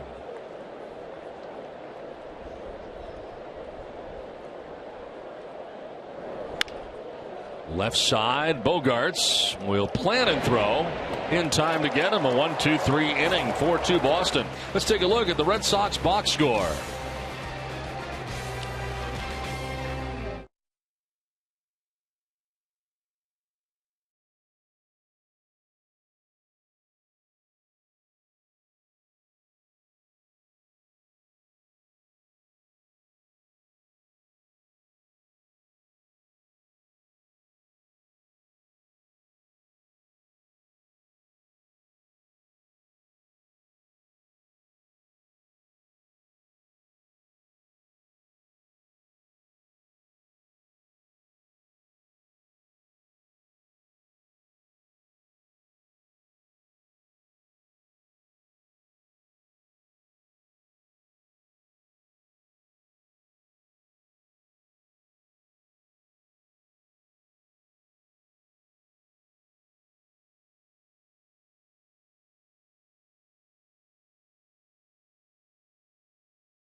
Going to get to him in a second, guys. Remember, Pedro Martinez is getting his 45 retired later this month. Now, time to talk about Mookie. Maybe his 50, potentially one day. I'm doing a little forecasting, being optimistic. Who knows? Maybe that 50 will get retired. And maybe you're thinking at home, did Mookie Betts play middle linebacker in high school and football? The answer is no. Those numbers get assigned to these minor leaguers when they get called up. 50 was assigned to him, and I was texting Mookie actually before the start of spring training because he was coming into his second season with the Red Sox to say, hey, you know, you were number 50 last year that got assigned to you. You're thinking about changing your number, and guys, he's sticking with it. He's saying all of his family and friends in Tennessee already have stuff with the number 50. Plus, because number 50 is an unappealing number, or, you know, a number that's not highly sought after, he wasn't afraid of anybody wanting to take that number 50. So he's proud of it. He's going to keep it, and I'm pretty sure that number 50 is probably going to be a hot seller for years to come. Well, Jerry, what number were you when you arrived on the big league scene, if you remember? Were you 2 all the time? In the big leagues, yes. I was fortunate to get number 2. I was number 88 in the minor leagues a couple times, but I did get number 2, yes, when I made the big league club, and I was fortunate to keep it here in Boston. Second walk of the night to Ryan Hannigan, which he walks allowed by Kohler. Is out in number 9 man. That's where the trouble started for him in the third inning. That's interesting nowadays because back in the old days, it's like everybody tried to get a low number, you know, and now it doesn't matter to players. You know, like Mookie, we're at 50. I mean, that's fine with him, and you see a lot of players with high numbers, especially when we go to spring training. And the numbers they wear in spring training, if they call to the big leagues, that's the number they wear. Justin Masterson wearing the number 63, and that's a guy who's a veteran in the majors. As the pitch, this is here to Mookie Betts, who has flied to center, reached on an error committed by Tom Kohler, the pitcher. Masterson had been up earlier in this game, but has since sat down, and Porcello had a 1-2-3 top half of the 5th inning.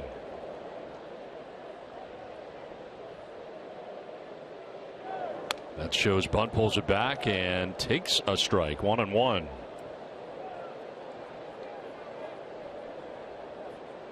Because the Yankees, they have so many retired numbers, it's hard to get a shirt with a number on it. Not a lot left to choose from.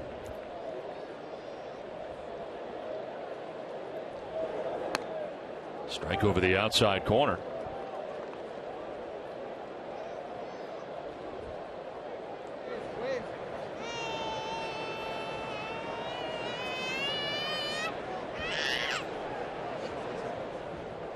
Sounds a little bit like you're singing.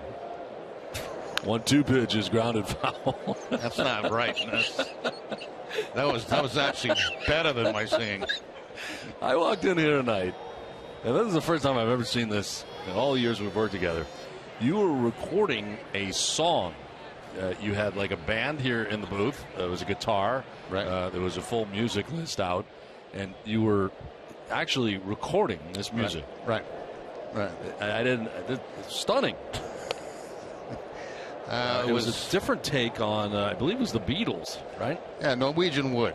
Pete Brenner and I. Pete was on the guitar. I was on the vocals. And then, you know, we're just trying to make some music, have a little fun before the game. Yeah, you're jamming now before games, which is very different. There's a ground ball to third base. Dietrich will go to second for one, on to first, and too much speed there for Betts. They do get the lead runner in Hannigan. 5-4 in the force out at second base.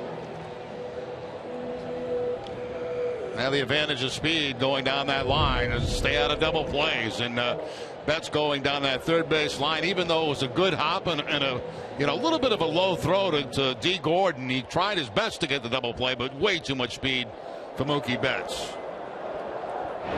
Now let's see if Mookie uses that speed to try and steal a base, or if the Red Sox play a little hit and run with Brock Holt. A few different options. One out, Betts at first, and Brock Holt 1 for 2, a single in the first inning, grounded out but picked up an RBI in the third, and takes strike one. I'd like to clarify that did not interfere with my preparation for the game. That was already done, as you well know. Right. Actually, it had been done since about noon when you got here.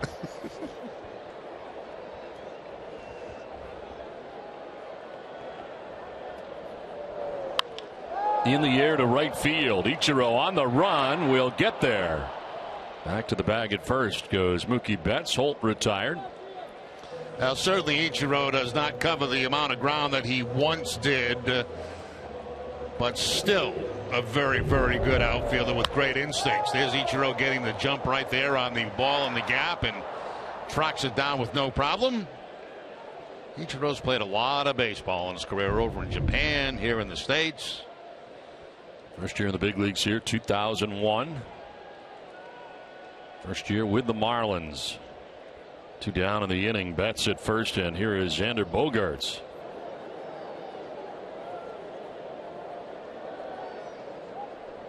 Throw over and back is Betts.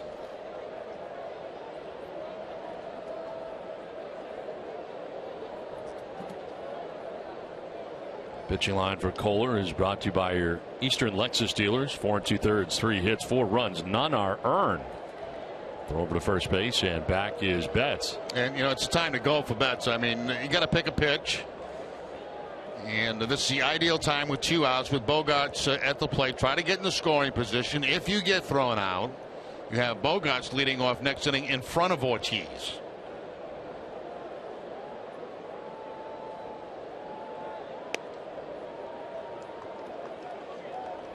Betts certainly, I'm sure, has the green light in this situation to pick his pitch.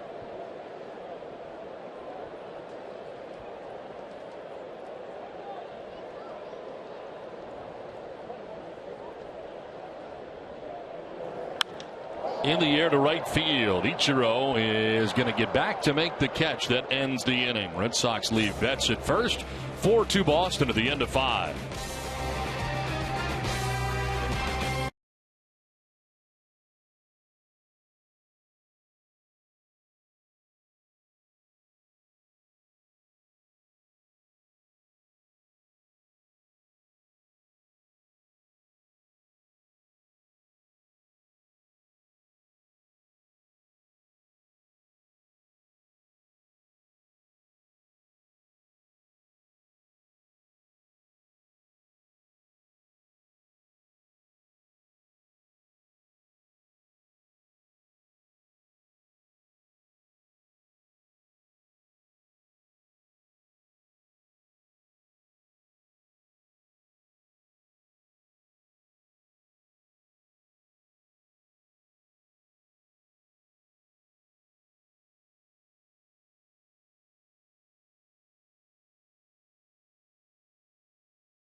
Hashtag Nesson Data Strong. Fan and just might see yourself in an upcoming broadcast brought to you by T-Mobile.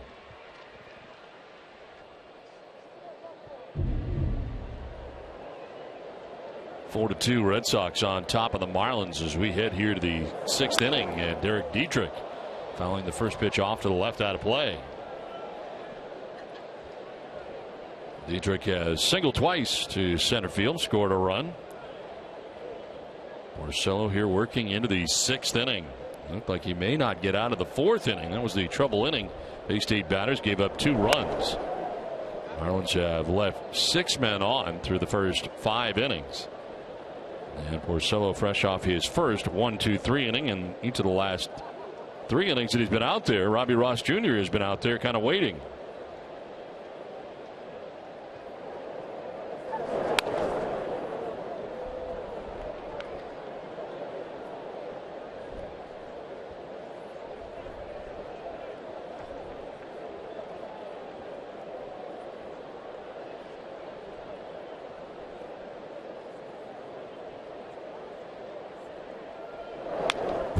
Foul back to the screen, 2-2.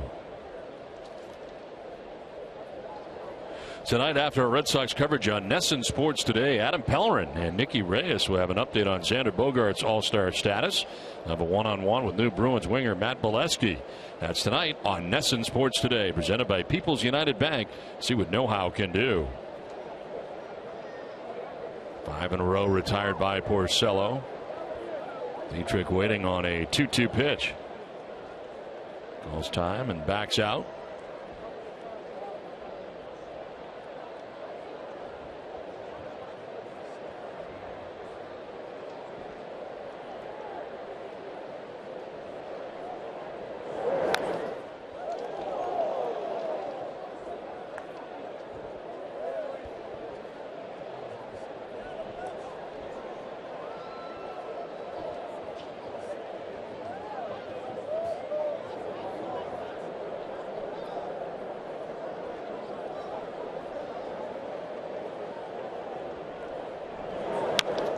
Back to Porcello. He's had a few. And he fires a seed to first base. Dietrich retired 1-3 for the first out of the inning. I think that throw surprised Big Papi at first base a little bit. He did throw some a fastball over there with some pretty good velocity.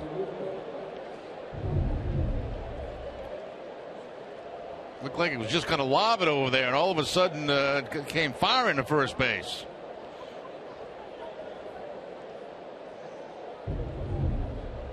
One down here in the 6th inning. JT Realmuto 1 for 2 in the ball game with an RBI single.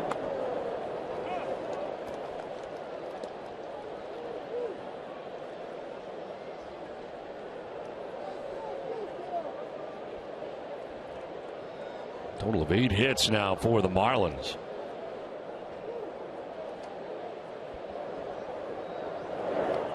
That'll bounce in back to the backstop. 1-1.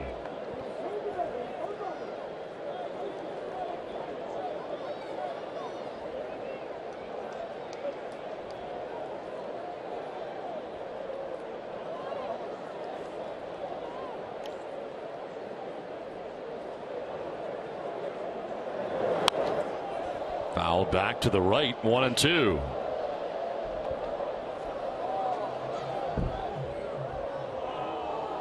I have 12 ground ball outs for Porcello through 5 1/3 innings. That's certainly a good sign for him.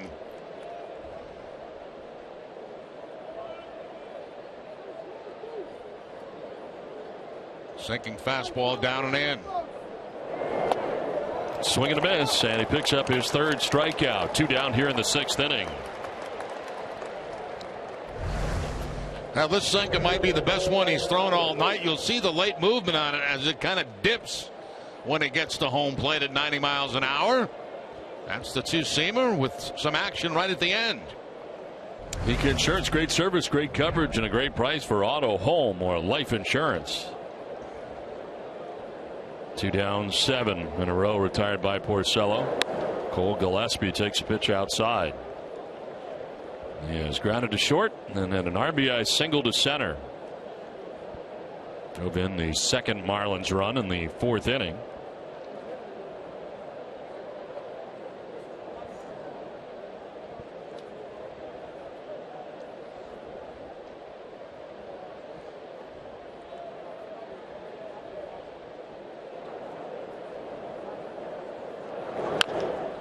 On the ground, foul, and it's a ball and a strike now to Gillespie.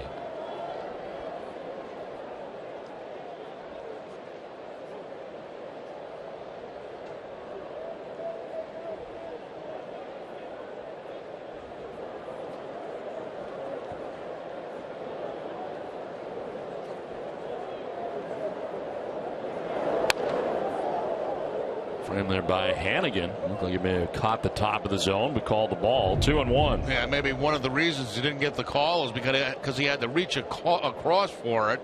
A lot of times when catchers do that, they don't get that strike call. It's certainly not their fault.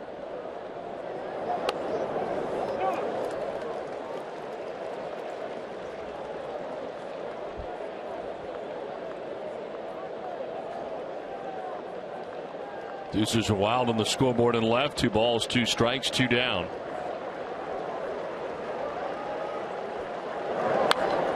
Fouled off to the right, out of play.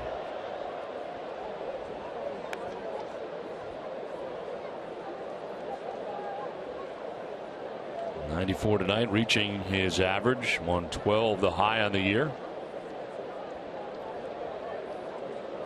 Not thrown over 100 pitches since June the 3rd against Minnesota. Curveball, and a good one as he strikes out Gillespie. His 4th strikeout. He's retired the last 8 Marlins in a row. 4-2 Boston.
From his battery mate, his manager, and his pitching coach, the Lion for Porcello. 6 innings, 8 hits, 2 runs, walked a batter, struck out 4 through 95 pitches.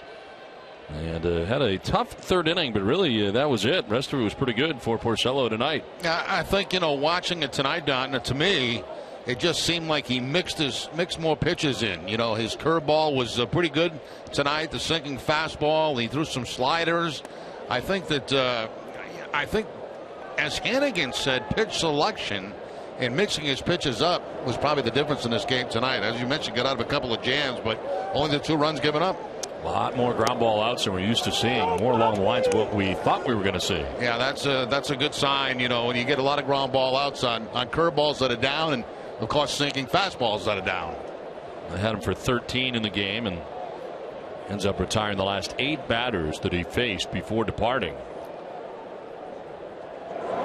David Ortiz hits this to center field towards the triangle area. That will jump up into the seats for a ground rule double. And Big Papi has his 2nd extra base hit of the night.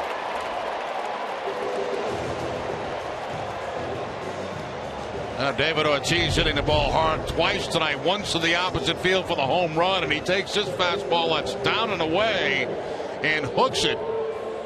1 hop into the stands for the ground rule double. That ball was hit very hard by Ortiz. And the Red Sox only have 4 hits on a night, but they've had a couple of balls that have been very hard that have gone for outs. That one did not go for an out.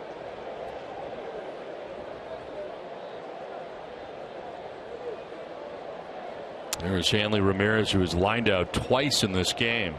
Once to center, once to right. Nothing to show for it. 0 for 2.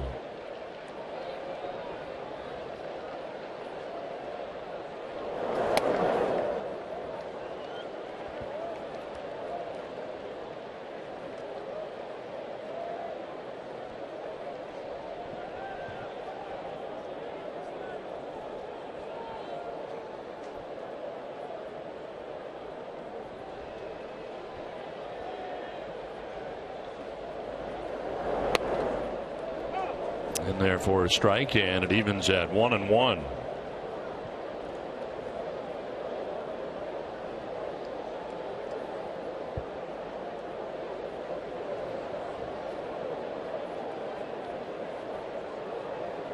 Kohler giving up all 4 runs the Red Sox have in the 3rd inning.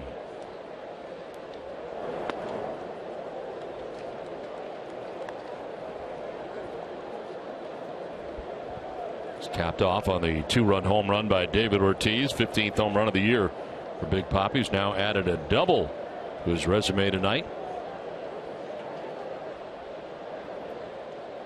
Good start to the bottom of the 6th inning for Boston. Ortiz at second base. 2-1 to Hanley Ramirez. Drops in there for strike 2. A couple of good curveballs to Ramirez, and this is at bat. The second pitch and that last pitch.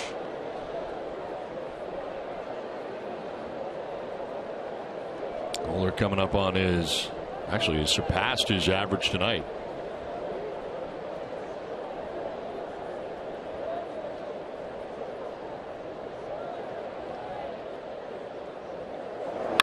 Ramirez lines it into center field for a base hit. Ortiz was headed back to second. He wasn't sure it was going to get through, so he just now gets to third on the first hit of the night for Hanley Ramirez. That's the second time that Hanley's hit the ball very hard. This time he gets rewarded for it with a base hit up the middle.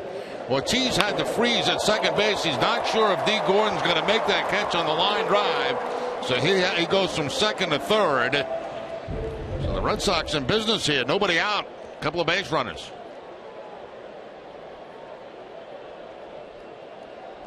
Action in the Miami pen.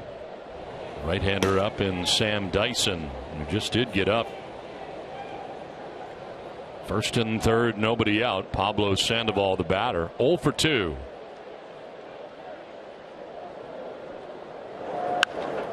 In the air, down the left field line. Yelich headed over. That ball will land foul.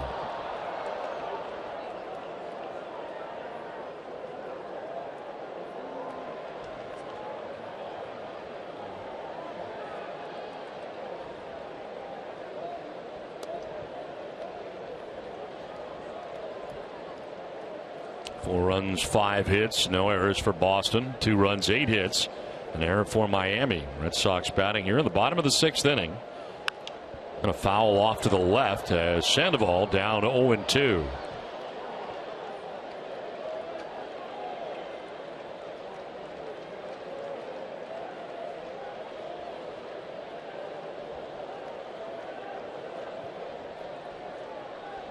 Ortiz double to begin the inning, now at third. Hanley Ramirez single at first base. On the ground to shortstop. Echeverria to second for 1. On to first for 2 as Ortiz scores. And the Red Sox take a 5-2 lead. I think that probably at this stage Miami will take that. You know, they get 2 outs in the inning. It looked like it might be a big inning for the Red Sox with first and third and nobody out. They get the 2 outs, but they do give up a run, so it's a 5-2 ball game now. But Kohler actually could avoid a very big inning by the Red Sox.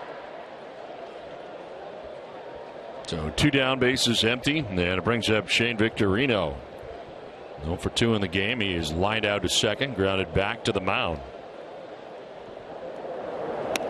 And Shane takes ball 1.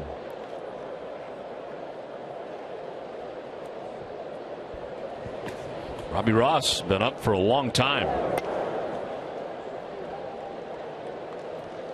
He got up in the top of the 4th inning, was up during the 5th, during the 6th, and he may be coming into this game in the 7th. Strike to Victorino.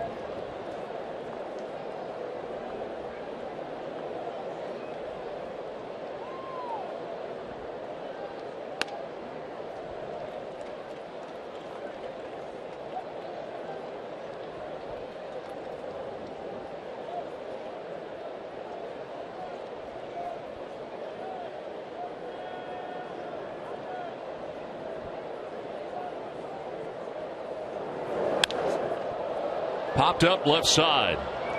Echeverria, the shortstop, taking charge, makes the catch. It ends the inning. Red Sox add a run. We head to the 7th. Boston on top now, 5-2.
On Wednesday, July 22nd from 7 to 10 p.m. Enjoy live music and dancing with Bruins alumni, ice girls, and special guests. Purchase your tickets now. Proceeds go to the 2015 Bruins Foundation Hand Mass Challenge Team. 5-2, Red Sox adding a run in the bottom of the 6th inning. And a new pitcher now for Boston, Robbie Ross, into the game. 22nd appearance without a record, 4.28 earned run average. Opponent's hitting at 286 against the left-hander. And right back at him off the glove. Gathers and throws to throw out Ichiro.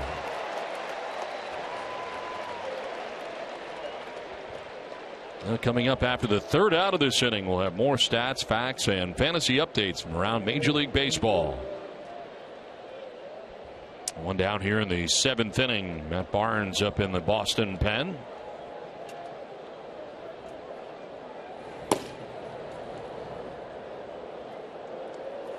Now Red Sox coming in at 1st and 3rd with D. Gordon coming to the plate, lefty against lefty, and always again the possibility of a bunt, even though he's tried it once tonight.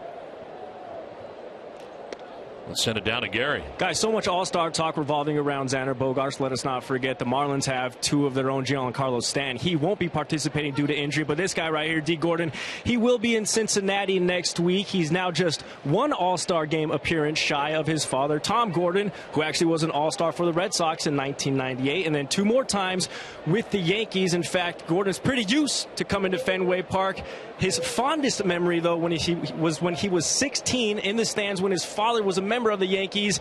He was here for the infamous Veritek Rodriguez brawl. He thought that was pretty cool. That same month at Minute Maid Park in Houston during the All-Star game, he actually got kicked out of the All-Star Home Run Derby because generally the participants' kids, they can shag fly balls. But Gordon, being the 16-year-old confident athlete he was trying to steal and rob home runs. So after the 3rd attempt, he got the boot, but I'm pretty sure he won't be getting kicked out of this year's Midsummer Classic. Well, he strikes out here for the 2nd out of the 7th inning. Tried a couple of bunt attempts down that 3rd base line, couldn't get it down, then Robbie Ross goes to the slider right here. When he chase it, that ball down and away. So we expected him to try to bunt. He did a couple of times, fouled it off. And then a good pitch by Ross, that breaking ball away from Gordon. So 2 down here in the 7th inning. Christian Yelich 0 for 2 with a walk as he takes strike 1.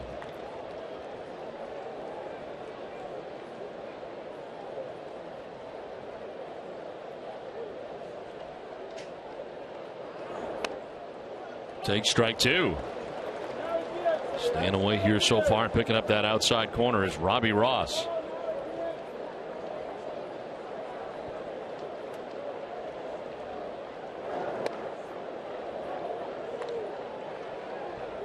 Yankees with a 3-2 lead tonight over Oakland in the 6th inning.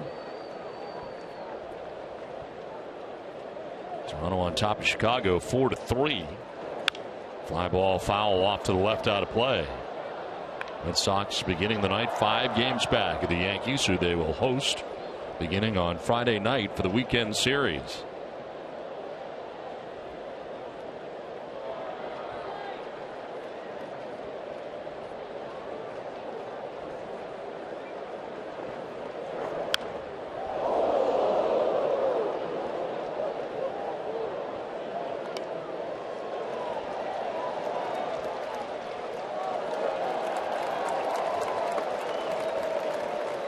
Get immediate care without leaving the ballpark at the Beth Israel Deaconess Medical Center First Aid Station, located behind Section 12 in the lower concourse. BIDMC is the official hospital of the Boston Red Sox. This one foul back to the screen. After a steady diet of breaking balls, he tries that fastball inside, but again fouled off by Yelich.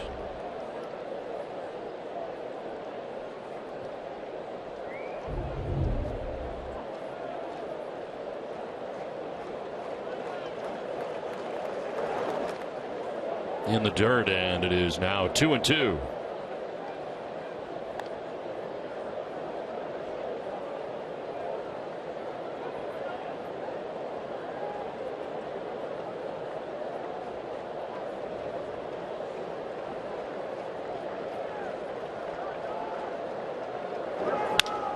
Lined and caught by Sandoval at third base. So 1-2-3 7th for Ross. Let's take a look at the updated Red Sox box score.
Legal. Text Sox 2 If you don't, message your answer to 536-536. Message and data rates, those may apply. Text help if you need it. Visit NESSA.com/terms for all that fun legal stuff.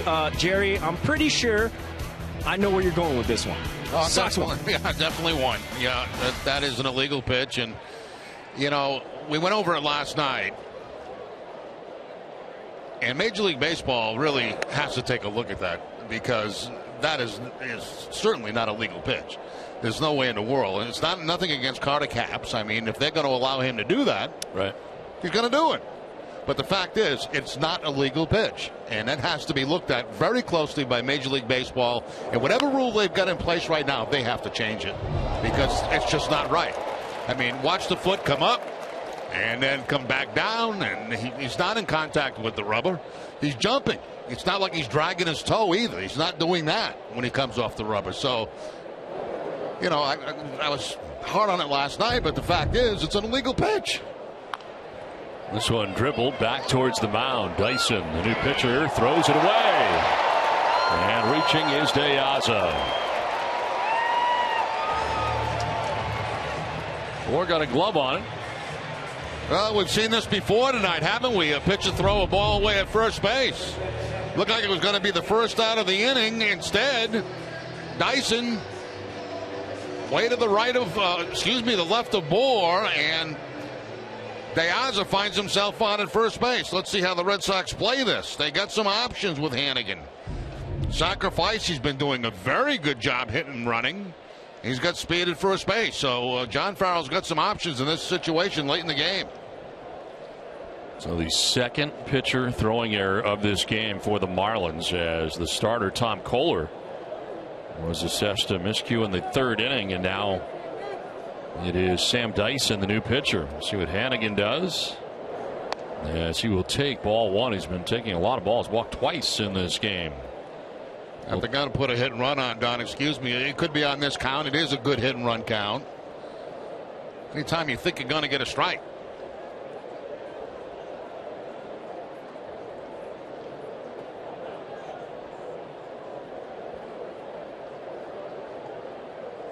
There he goes, and it's a ground ball right side that has Gordon going to first.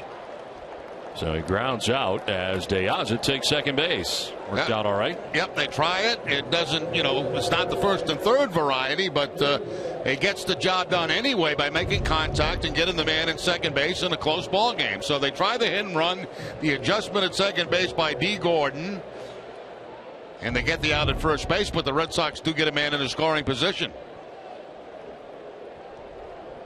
Now the top of the order, Mookie Betts has fly to center, reached on an error we were talking about earlier. Tom Kohler, the starting pitcher, charged with it, and then reached on a fielder's choice in the fifth.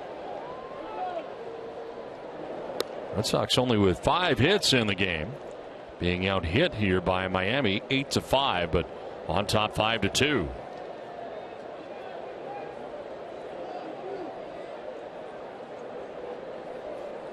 Red Sox taking advantage of a lot of other teams' mistakes, as Alex Spear points out.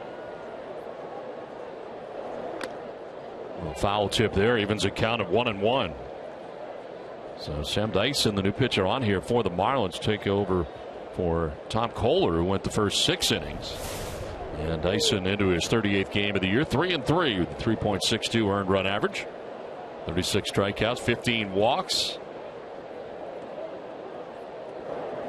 And Betts will foul it off. For every Red Sox game that goes into extra innings or the Sox get a save, CVS Pharmacy will make a donation to Children's Hospital towards a $25,000 commitment once again this season. CVS Pharmacy, the official pharmacy of the Boston Red Sox. Runner at second, 1 down here in the bottom of the 7th inning. And a swing and a miss, but running, and that one will get away. De Aza will get up and head homeward and score the 6th Red Sox run of the night. So while Betts was striking out, De Aza was taken off for third, an errant throw, and he scores from third to put the Red Sox on top 6-2. Tell you, Miami's really hurting themselves. I mean, that throw is just not even close to the third base back, and then Yelich in the outfield just kind of lobs it home. I thought if he kind of you know, if he set himself up to make a strong throw, it might be a close play at home because you see the stumble by De Aza. There's the throw on the run. So a bad throw by the catcher, and in my opinion, a bad throw by the left fielder. So it is a stolen base and an error catcher on that play. So 2 miscues in the inning now for Miami, 3 in the game.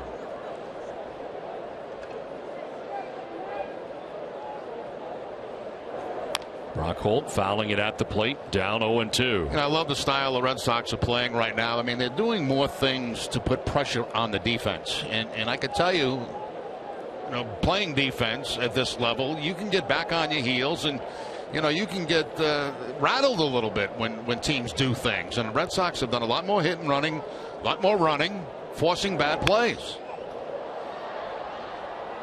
They're more aggressive, and it appears right now with the roster the way it is, John Farrell's able to do more with the guys he's got on there right now. Exactly. And part of that leads to De Aza playing the outfield as well and contributing here. He's been a bit of a surprise. Now you manage according to your personnel, right? Right. This lineup he likes a lot, and that includes David Ortiz playing at first base defensively. A ground ball foul over by the Red Sox dugout. I am curious how much more we will see of that on a regular basis from David Ortiz. At first base? Yes. I don't know. That's a good question. I don't think a lot. I think some, but I don't think a lot.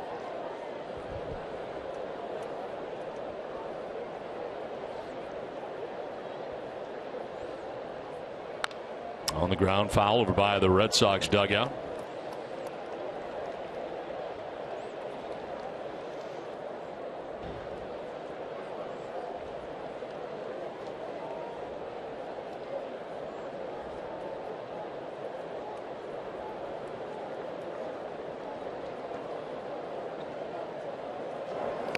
That'll bounce in, and it's a ball and 2 strikes.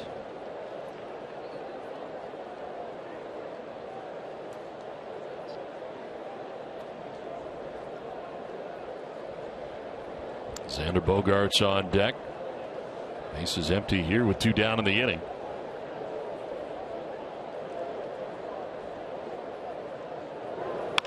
On the ground to third base, Dietrich throws out Holt, and that will end the 7th inning. Red Sox grab a run and take a 6-2 lead to the 8th.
Southwest Airlines. Book your low fare now at southwest.com.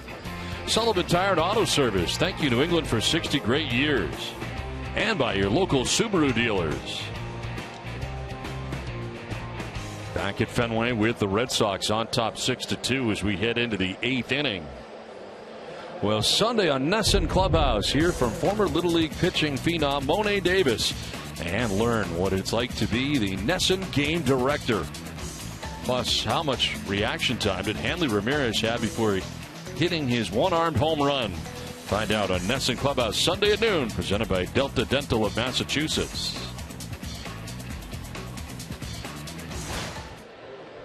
Well, Matt Barnes into the game now for Boston. His 20th appearance, 3-2.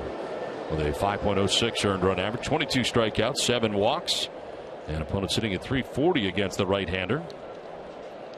Greg Breslow behind him in the pen warming after Robbie Ross worked the 7th inning at 1-2-3 inning with a strikeout. And a big swing and a miss here for Echeverria.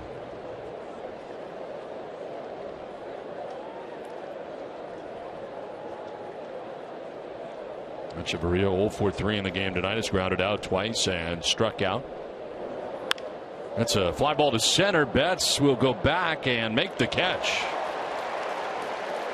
It's time for a game break, brought to you by Jordan's, the furniture store of the Boston Red Sox. Tom?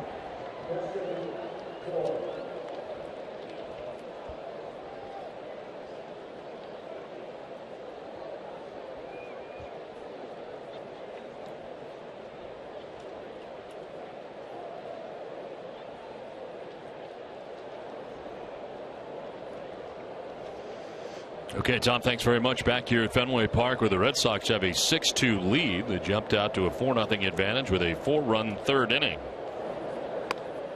Pitch in there for strike one to Justin Bour. First baseman, 1 for 3, singled in the second inning.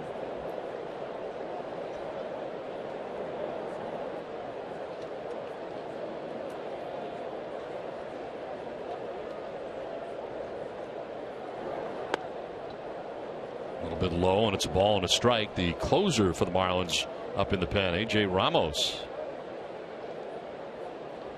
Marlins heading home after the ball game. They will host the Cincinnati Reds beginning tomorrow night.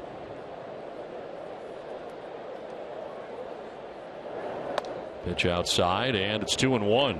You're kind of a late arrival down in Miami tonight. Yep.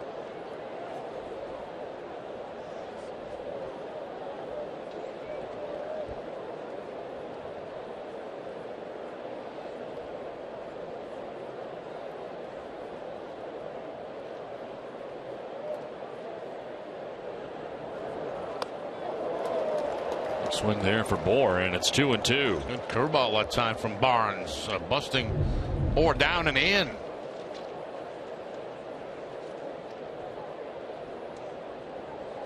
Getting into that blind spot just off the inside part of the plate. And down.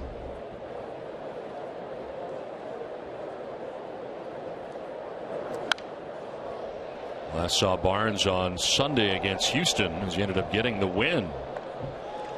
Well, Friday at 5:30, don't miss Friday Night Fenway, presented by Budweiser. TC will have an exclusive interview with Sox manager John Farrell. And remember to join Budweiser at Who's On First before every Red Sox home game in July for a chance to be selected as the Budweiser fan of the game. Budweiser, brewed the hard way. Great times are waiting. Grab some Buds. Breaking ball was left up, and a fly ball to center field. Mookie Betts takes care of out number 2 of the 8th inning.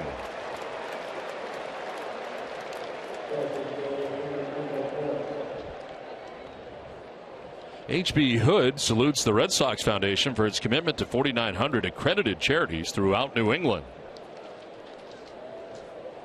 2 down here in the 8th inning for Michael Morse. He has reached on a fielder's choice, single to right, scored, and grounded out to third base.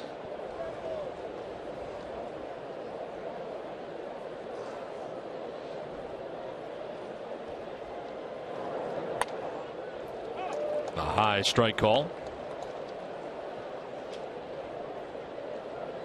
Now Matt Barnes beginning the year with the Paw Sox at AAA.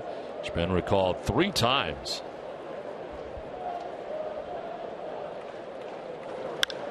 Fly ball struck well to deep right center field, sending Betts back towards the pen and gone. Beyond the pen and into the bleachers for Michael Morse. His 3rd home run of the year, and it is now 6-3 Boston. Well, that's showing some opposite field power right there by Michael Morse. He hits this ball a long way. That ball down and in, and he's able to muscle that ball over the Red Sox bullpen.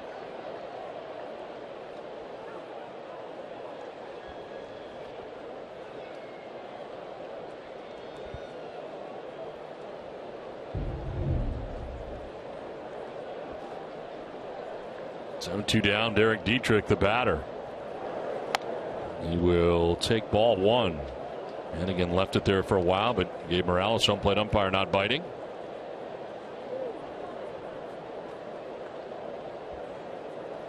Dietrich singled to center in the second, singled to center in the fourth, and then grounded back to the mound in the 6th inning.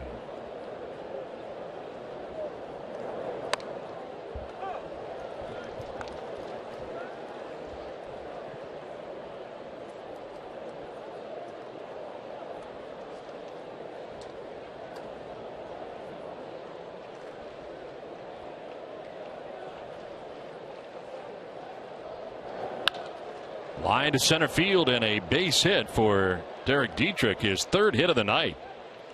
All singles, a single in the 2nd, a single in the 4th, and now a single here in the 8th with 2 outs. And back to the phone goes Kyle Willis. First career 3-hit game for Dietrich.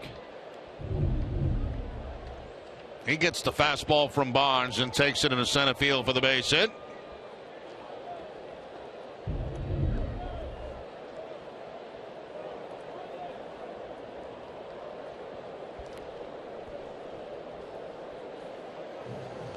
Friday at 6, don't miss Red Sox First Pitch, presented by Joseph Abboud, available at Men's Warehouse. Gary Streisky will have an exclusive interview with Clay Buchholz.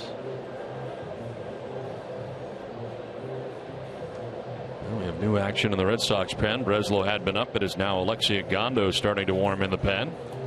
With 2 down here in the 8th inning. We're seeing different faces at this stage of the ball game, and for the Red Sox pitching wise, and my guess is with the lead that they had and a day off schedule tomorrow, they're trying to get some guys that have had a lot of work, like Tazawa, and some time off, maybe 2 days off, or even Agondo included in that, because when he got to the 7th, he kind of expected to see Agondo in the ball game at that time. So Robbie Ross worked the 7th inning. And Ross came in perfectly, facing all left-handed hitters, and did a great job in that inning. Certainly considering he'd been up for the better part of 3 innings, getting ready to come into this game. Real Muto, the batter, with 2 down, runner at first base, and a strike. It's 0-1.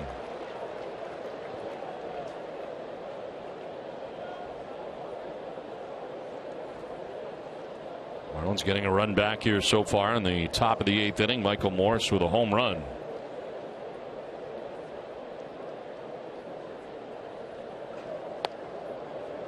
Trying to hold up. They check. He goes around. 0-2.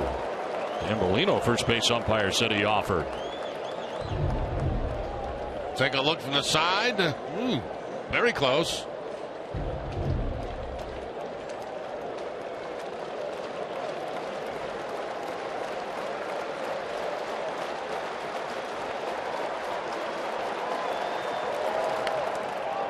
Outside for ball 1.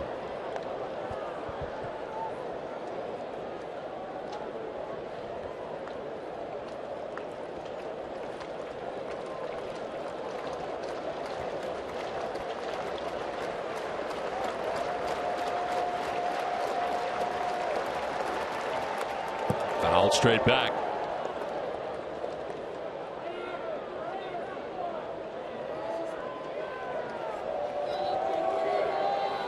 Warming in the bullpen right now with 2 outs here in the 8th inning.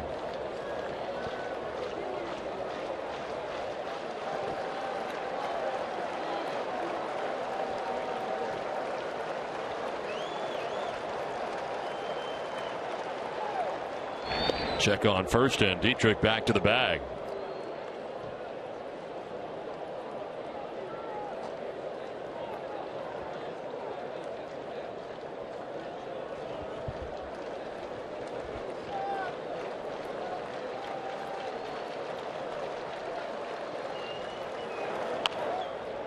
Fouls it off, stays alive.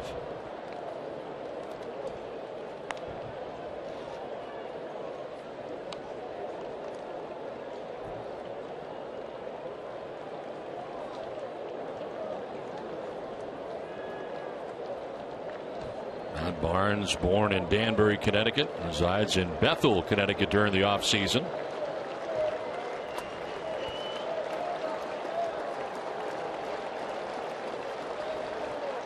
For the first, and back to the bag is Dietrich.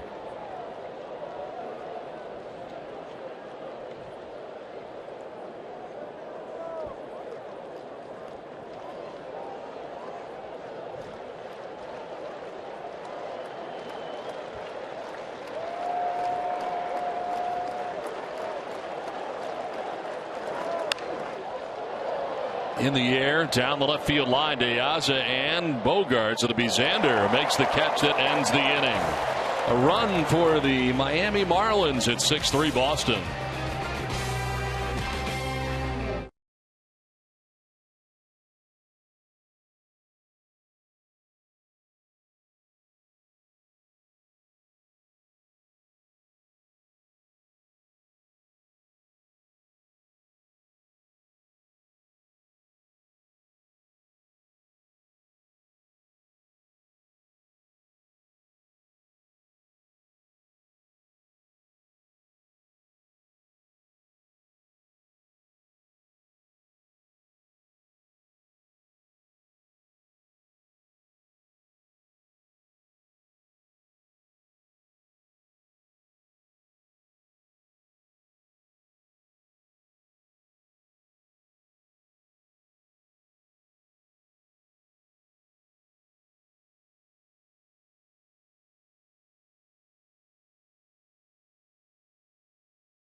One earned run of the 5 that he allowed in his outing.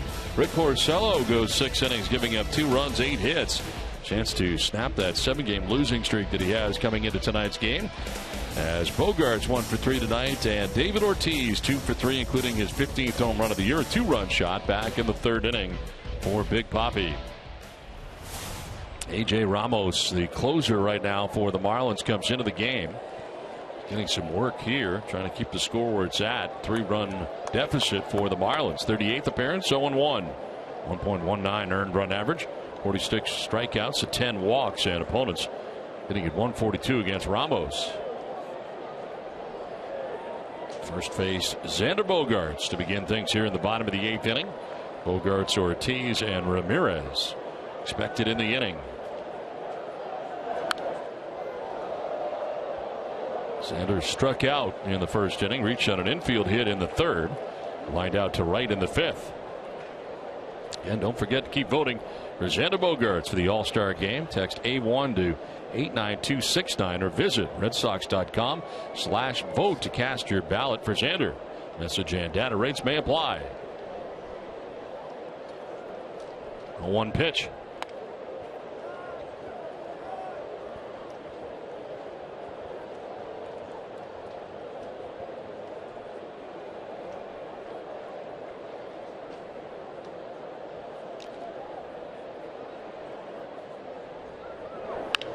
On the ground towards third base, Dietrich on the run and in time to get Bogarts for the first out here at the bottom of the 8th.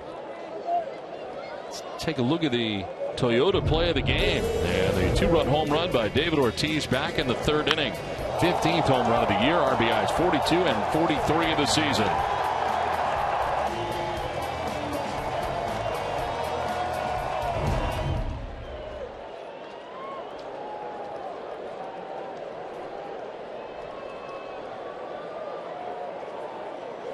One down here in the 8th.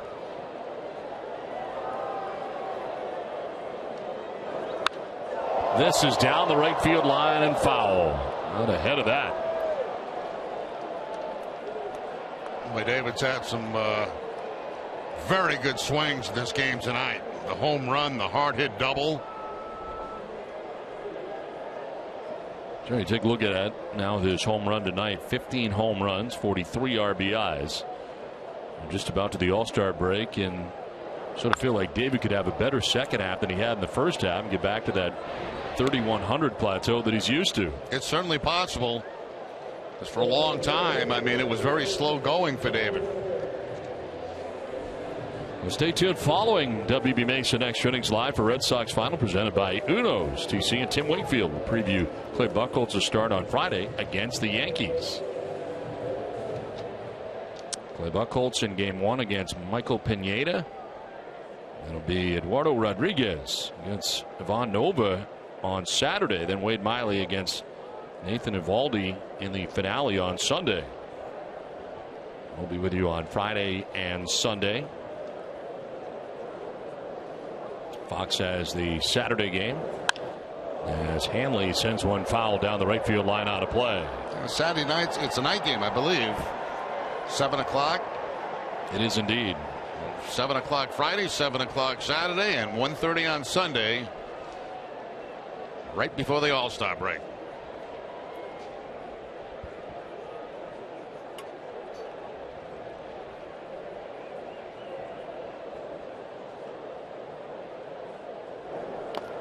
That'll bounce in for ball 1.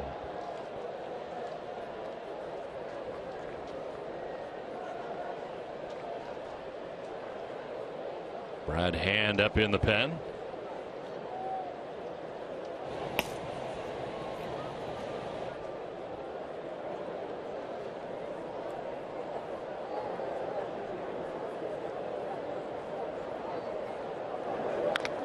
Fouls it off the catcher that time, Realmuto.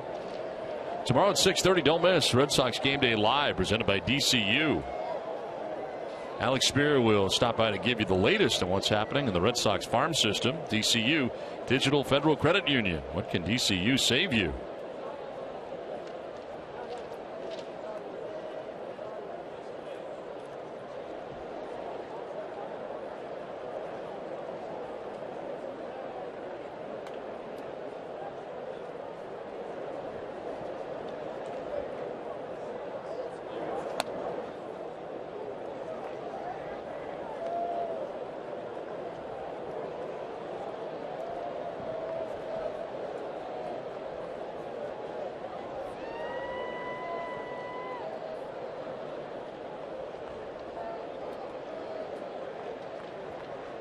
Two down here in the 8th inning. Ramirez winning on a 2-2 pitch. That's in the dirt for ball 3.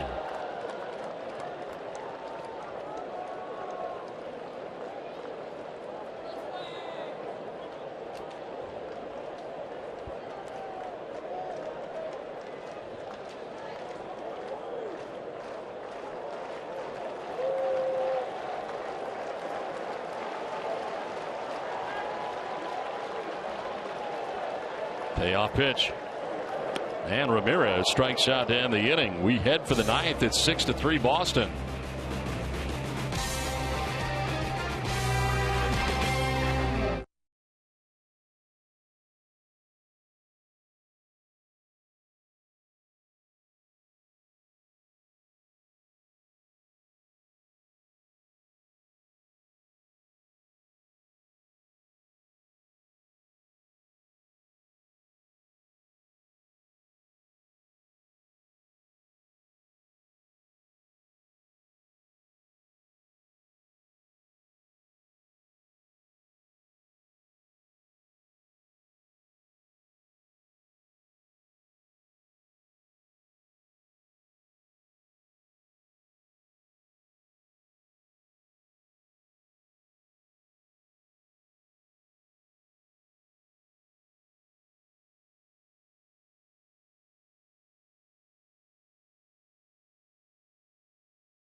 $1,000 to the Jimmy Fund for every game saved this season. Everybody saves at Bob's.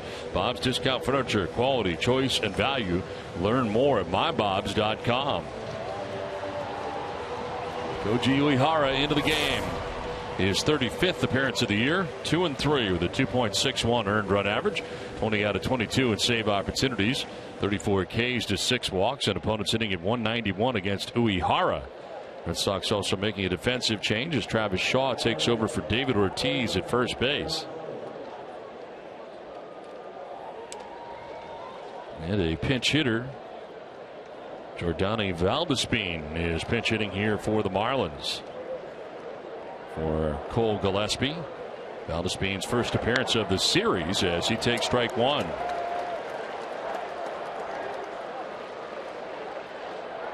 Gillespie tonight had been 1 for 3 with an RBI single.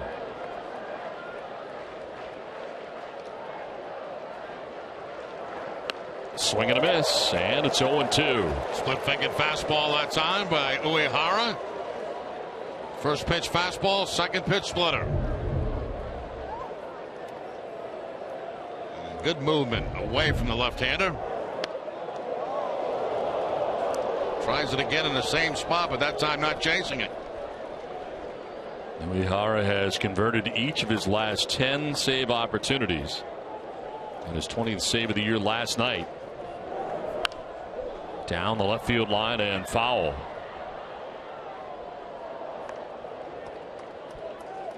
It's now the third straight year that Uehara has had 20+ saves.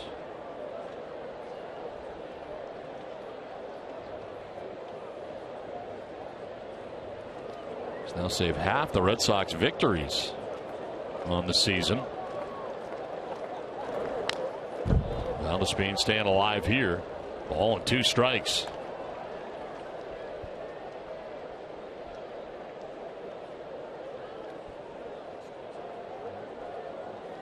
Ichiro on deck. Then it's back up top for D. Gordon here in the 9th inning. The Red Sox on top by 3.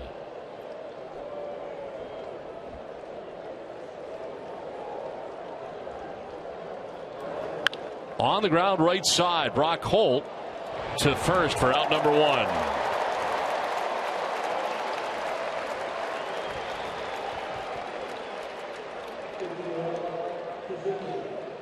Well, we took the poll question, and 89% of the people think that that pitch is illegal. Maybe we made our case.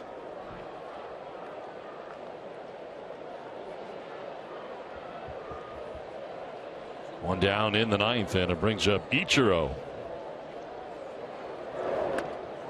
We'll take strike 1.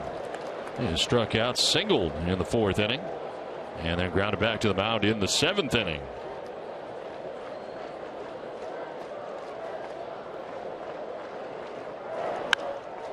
In the air to shallow center field. Bogart's backpedaling. Betts coming in. It'll be Mookie who makes the catch for out number 2. This really looks like the Koji Jerry that we saw in 2013. He is coming in and making it look easy right now. Yeah, it really is. And you know, he went through that tough stretch early in the season. People started to question, you know, was it done? Was it, you know, had Koji's magic disappeared? But no. And it's been back in a big time way. 2 down in the 9th inning. D. Gordon, the batter. And a swing and a miss. Kind of waved at that splitter. Gordon tonight has grounded out, singled, stolen a base, reached on a fielder's choice, and struck out.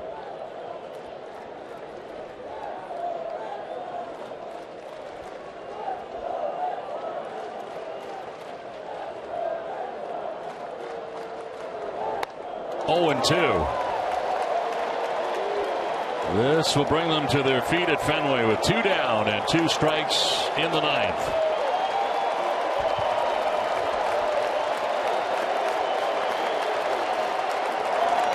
Swing and a miss. He struck him out. The Red Sox win. For the first time in 2015, the Red Sox have won 4 straight games. A 6-3 victory tonight of the Miami Marlins, and another 1-2-3 outing for Koji Uehara, who picks up his 21st save of the year. So the Red Sox with another victory at Fenway. They make it a clean sweep of the Marlins in the brief 2-game series and get ready to welcome the Yankees over the weekend. And Tom, another good win tonight from Fenway.